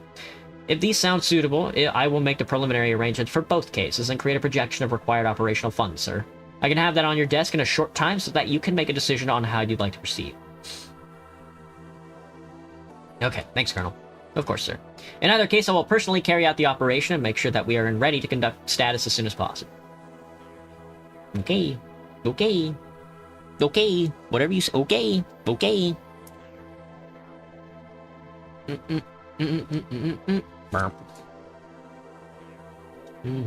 External security concerns. Recent assessments of the Artemis City prison perimeter indicate increasing pressure on existing external defense mechanisms. While additional shielding and reinforced transport measures were previously installed following transfer vehicle hijack attempts, current infrastructure remains outdated and visibly deteriorated. Perimeter fences show structural fatigue, surveillance systems require upgrades, and response capacity in the event of coordinated intrusion appears limited under current staffing and equipment levels. Given prior gang activities targeting detainees during the transfers, it is underlined that continued underfunding of external security measures may create vulnerabilities that extend beyond the facility itself. Mr. Mayor, I regret that I have to send this email in anonymity, but I feel that this is in the best interest of both of us. Even my most trusted consultant doesn't know that I'm writing to you, and I would direly insist that you show the decency to keep it that way. While I firmly believe that our organization's ideals are righteous to say the least, I cannot deny the fact that I am worried about what our intentions and ideals may turn into if we do not tread carefully. I know you already agree with at least some, or hopefully most of our ideals on the UEF, but I believe that we still need to check and balance each other as essential mechanisms that will take the city into a better future and prevent the movement from accidentally turning into a vendetta rally. For that reason, I need your help. I need your help to make sure that if and when I need to hit the brakes, I have an ally that I can trust, so that this whole thing does not run over me and snowball into something that it was never supposed to turn into. These protests will get out of hand, I can see it. This is orchestrated either by the sleeping provocateurs that are implemented by outside forces, or a hidden few within us that hold an alternate, more radical agenda. Unfortunately, I'm not certain when it comes to which of these is the case. Please tread with extra caution in every step of the way, especially about whom to trust. Mira Chen. Regardless of where things stand between us or which direction you choose to pursue in alliances, it's critical that you do everything in your power to stop the terrorists when you have the chance. They are not only behind the heinous public attacks, but behind everything that is wrong and rotten in our city, including the Reapings. They are the past that must be crushed, and you must put your full weight behind that effort if you truly intend to put it to an end. Oh, hello Petrov. Hope you're well in these trying times. I have been on both ends of such unfortunate civil disputes, and know very well, perhaps too well, for my own good, that they can turn in the blink of an eye into politically charged violent riots. That's precisely why, even though many among us strongly wish otherwise, I'm keeping our people of the working class in their homes and away from the streets. I wholeheartedly believe that you will find the goodwill of the heart and the strength of mind to take every possible precaution to stop this from turning into something larger and more vulgar. I am afraid that the further antagonization of Earth will not be tolerated by the already struggling working class, as they are strongly committed to the ideals of unity and strength that are born from cooperation. I trust your judgment in showing sound awareness of the possibility that these unfortunate series of events are organized intentionally for ulterior motives and malicious intent on our city, disguised as a call for freedom and independence by the few that manipulate the people. I've cried the call for freedom many times. I can assure you that the echoes we hear in the city now are but the cries of wolves, not of the righteous. If this situation is not solved and solved swiftly in reconciliation with the UEF, I am in fear of the extent I can keep the good people of our union in their homes. And when the working people come, they come for all who are responsible, unstoppable, like the crushing wave in an ocean in a storm. I trust your judgment and your compassion for the city and its people. Anatoly.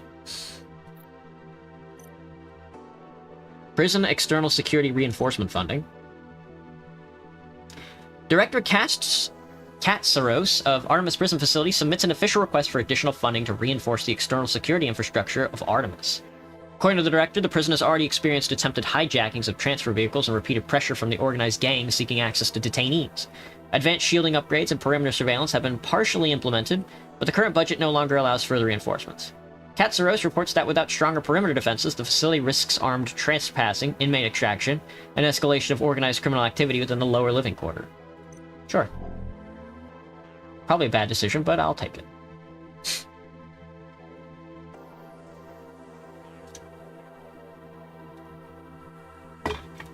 A late-night call from somebody at my door. Interesting. After what felt like a day that just won't end, you're finally back in your apartment. While the seldom quiet is something to appreciate, it doesn't bring much peace since your head is busy with everything that's going on. You don't turn on the TV, you don't read, you don't listen to any music or podcasts, you just sit in silence and just think. It doesn't really help. You feel burned out, and trying to think more just makes your head hurt. You need an outlet to discharge, but you don't know what it is. Before long, sharp footsteps from the hallway outside your apartment door break your stream of thoughts and bring you back to the present moment. Before you can wonder if someone's here for you, there's 3 equally sharp knocks. You walk towards the door and check the peephole. You look through the peephole cam and it's Alvarez. What is she doing here? What are you doing here? We need to talk, Mr. Mayor. Can you please open the door? I'm afraid your neighbors won't ignore the noise if I keep knocking, which I will. She has a point. You can't have the neighbors going to press and spread false narratives. You open the door in defeat, and before you can say anything, she steps inside and closes the door behind her. She takes a look around your apartment. Won't she offer me something to drink? Sure. You pour her a glass of whiskey, and she takes a large, daring sip, staring into your eyes all the while she does. Vice President. Don't drink and wait for her to speak. Impolite, but okay. She sighs and starts casually walking around in your apartment. I'm not here for a nightcap anyway. We have serious matters to talk about. Things that'd be better off if not talked in your office. Have you thought about what you'll do at the protests? As a part of my job, yes. Exactly. I'd like to help you do your job. It'd be in my benefit if the city I'm working so hard for it doesn't crash and burn, so I have a solution. You have an extremely unstable situation in your hands, one that I'm not sure if you realize the severity of. If these protests turn into riots, they will have irreversible effects on the social texture of Artemis, and it'll be extremely hard to course correct in the short and medium term. Even if you somehow stop the riots, the people will not forget that the administration of their homeland was deaf and mute to their cries for change. That's exactly what drove the UEF to come up with the rather brilliant marketing campaign of this so-called promised land that we're standing on right now. Main Artemis? What else? Oh, and the fact that we're going down a path that's becoming more and more similar to meritoire, meritorier oblige movement. The problem is, the moon doesn't have a satellite of its own to which you can deceive and send the opposition off to. She freezes for a second upon realizing the clueless expression on your face, then she connects the dots and rolls her eyes. I keep forgetting that you're not actually a politician. She sits on your sofa and her legs tucked under her. Her skirt covers just enough to hide her inner thighs, but not nearly enough to hide her toned legs. You make sure that your eyes don't linger over anywhere you're not supposed to, and she notices it immediately. She looks impressed. She taps on the sofa to call you over next to her and whispers, "Come," as one affectionately would to a pet. Sit down next to her. There he is. You can feel comfortable with me. She smiles with a satisfied yet hungry expression. What were we saying? How do you think meritoire oblige came to an end on its own? Just like that, no fuss, just a sudden, silent deflate? Especially after continuous, exceptionally increasing riots all over Earth? Because it was designed. UEF already wanted to explore moon colonization, but didn't know how to find the high number of qualified people that would be needed in order to establish and maintain a functioning society here, let alone to convince them into coming and living in the extremely harsh conditions of the desolate piece of chalk. Sure, they could recruit a ton of no-good debt runners, ex-convicts, but what about the people who'd actually run the place? The business people, the administrators, the engineers, and the doctors, the technicians and the craftsmen, surely they wouldn't leave the comfort of Earth. That's when they came up with this brilliant ruse. Anyone who doesn't want AI to meddle with their professional practice, and believe me, every profession had at least some dissenters, higher status professions, conveniently even more so, can become a heroic pioneer in this new and highest human endeavor. They can have their name written on the pages of history in gold letters, and on top of that, they get to live in an AI-free society, just what they wanted. The perfect setup.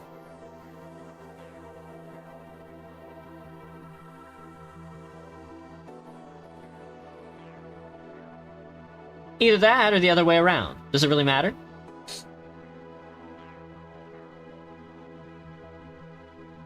In the end, the two birds with one stone. You get the perfect populace for colonizing the moon willingly, and get the Earth to rid all the AI dissenters at the same time. But you see, you don't have that luxury. You don't have an out if the people of the city reject you. No other moon to package and market so neatly that the folk who don't want the UEF involvement would willingly line up to get ejected right out of here. They did not understand that AI was essential then. They will not understand that autonomy and self-sustenance is simply not possible now. They just want. You give them what they want, and they want more. That's why they need control more than they desire freedom. So, you need to make sure that it doesn't ever come to that. What's your solution? Exactly. She proudly raises her glass. Look, I want the same thing you want, to make the people of Artemis happy, and keep them functioning while doing so. Which is impossible if this thing gets out of hand. So, if we were to utilize AI... She pauses to check your reaction. Make them riot even faster? She rolls her eyes and laughs. We will use it discreetly, of course. The Science Coalition already has a prototype, an advanced type of data matching and biometrics pattern tracking AI module. We'll only be profiling the investigators and provocateurs, de facto protest leaders that intentionally increase the tension. This way the plain people will still be able to keep protesting, they'll have their kumbayas out, and we'll make sure there isn't a riot on our hands. I'm all for it, really. It's a simple matter of supply and demand. We should let the people have what they want.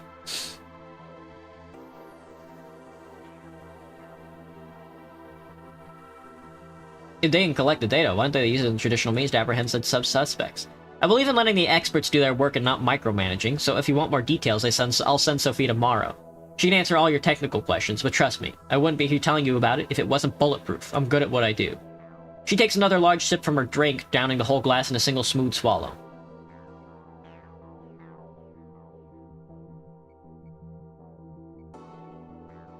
Okay, let me hear the details from Sophia tomorrow. Perfect. Now that the stressful subjects are out of the way, I thought maybe we'd have some relaxing time. She gets off the couch and softly grabs your hand, with inviting eyes, as she unbuttons her shirt, takes a step towards your bedroom.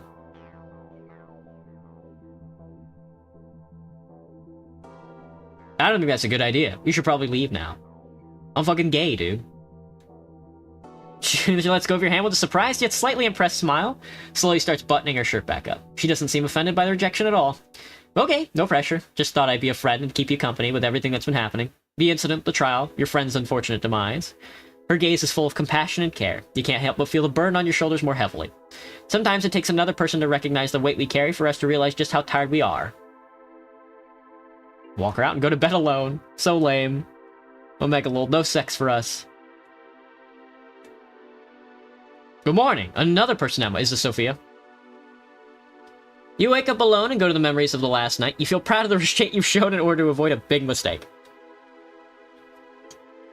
Though, once the feeling of relief settles, you find yourself imagining fondly of how things could have gone down if you didn't hold back. Can't help but realize that you're longing for human connection. With all that's been going on, you never realized until now just how lonely you've been, how long it's been since someone held you and made you feel better. Before you can delve further into the meaning of the feelings, the doorbell rings. When you open the door, it's Sophia, standing there with a tablet, nervous as if she's going to make a presentation. Hi, sir. Miss Alvarez asked me to drop by and explain the prototype. She steps inside the small, nervous steps, and start talking as soon as you shut the door. So, this is a fairly new system for Earth as well, sir. They've been using it in only a matter of a couple of years to perform mass surveillance in public spaces to identify and locate persons of interest. They're implementing certain protocols with the AIA into their main surveillance grid in order to utilize its database reach and meta-analysis capabilities in real time.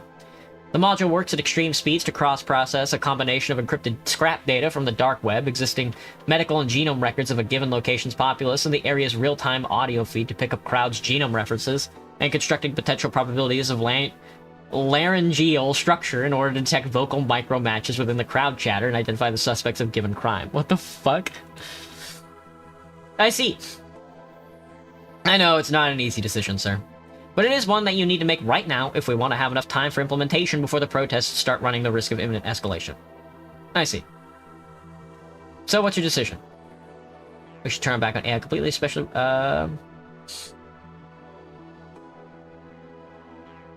I want it scrapped. I want the project cancelled. You see a momentary glint of worry in her eye, or maybe it's just wishful thinking on your part. Understood, sir. With that, she hurries out the door, leaving you alone with your thoughts. Negative impression on the Artemis Science Coalition. Take a ride with Colonel Solomon to an unknown destination. He's gonna kill me. We're gonna get fucking shot in the head again. Yeah. But before that can happen, I'm fucking leaving, dude. Fuck. To an unknown destination. He's gonna shoot us. He's gonna shoot us in the fucking head, dude. No! Oh, fuck. Alright, everybody. So, that was more Lunar Ascendant. We're slowly making our way through the game. I'm not sure if next week we're gonna be shot in the head, but we could very well be. I wouldn't put it past anybody to you know, shoot me in the head. But with that being said, I'm going to end the stream. I'll be back again with the usual time, I think. Well, tomorrow I have like a 9 to 5 shift, so I think... Yeah, tomorrow we'll be back at 6 for some Team Fortress 2. I hope everybody has a good rest of your night. Bye-bye, everybody. Johnny. I mean, rest of your day, rather. Not night. That's not right at all. Bye-bye.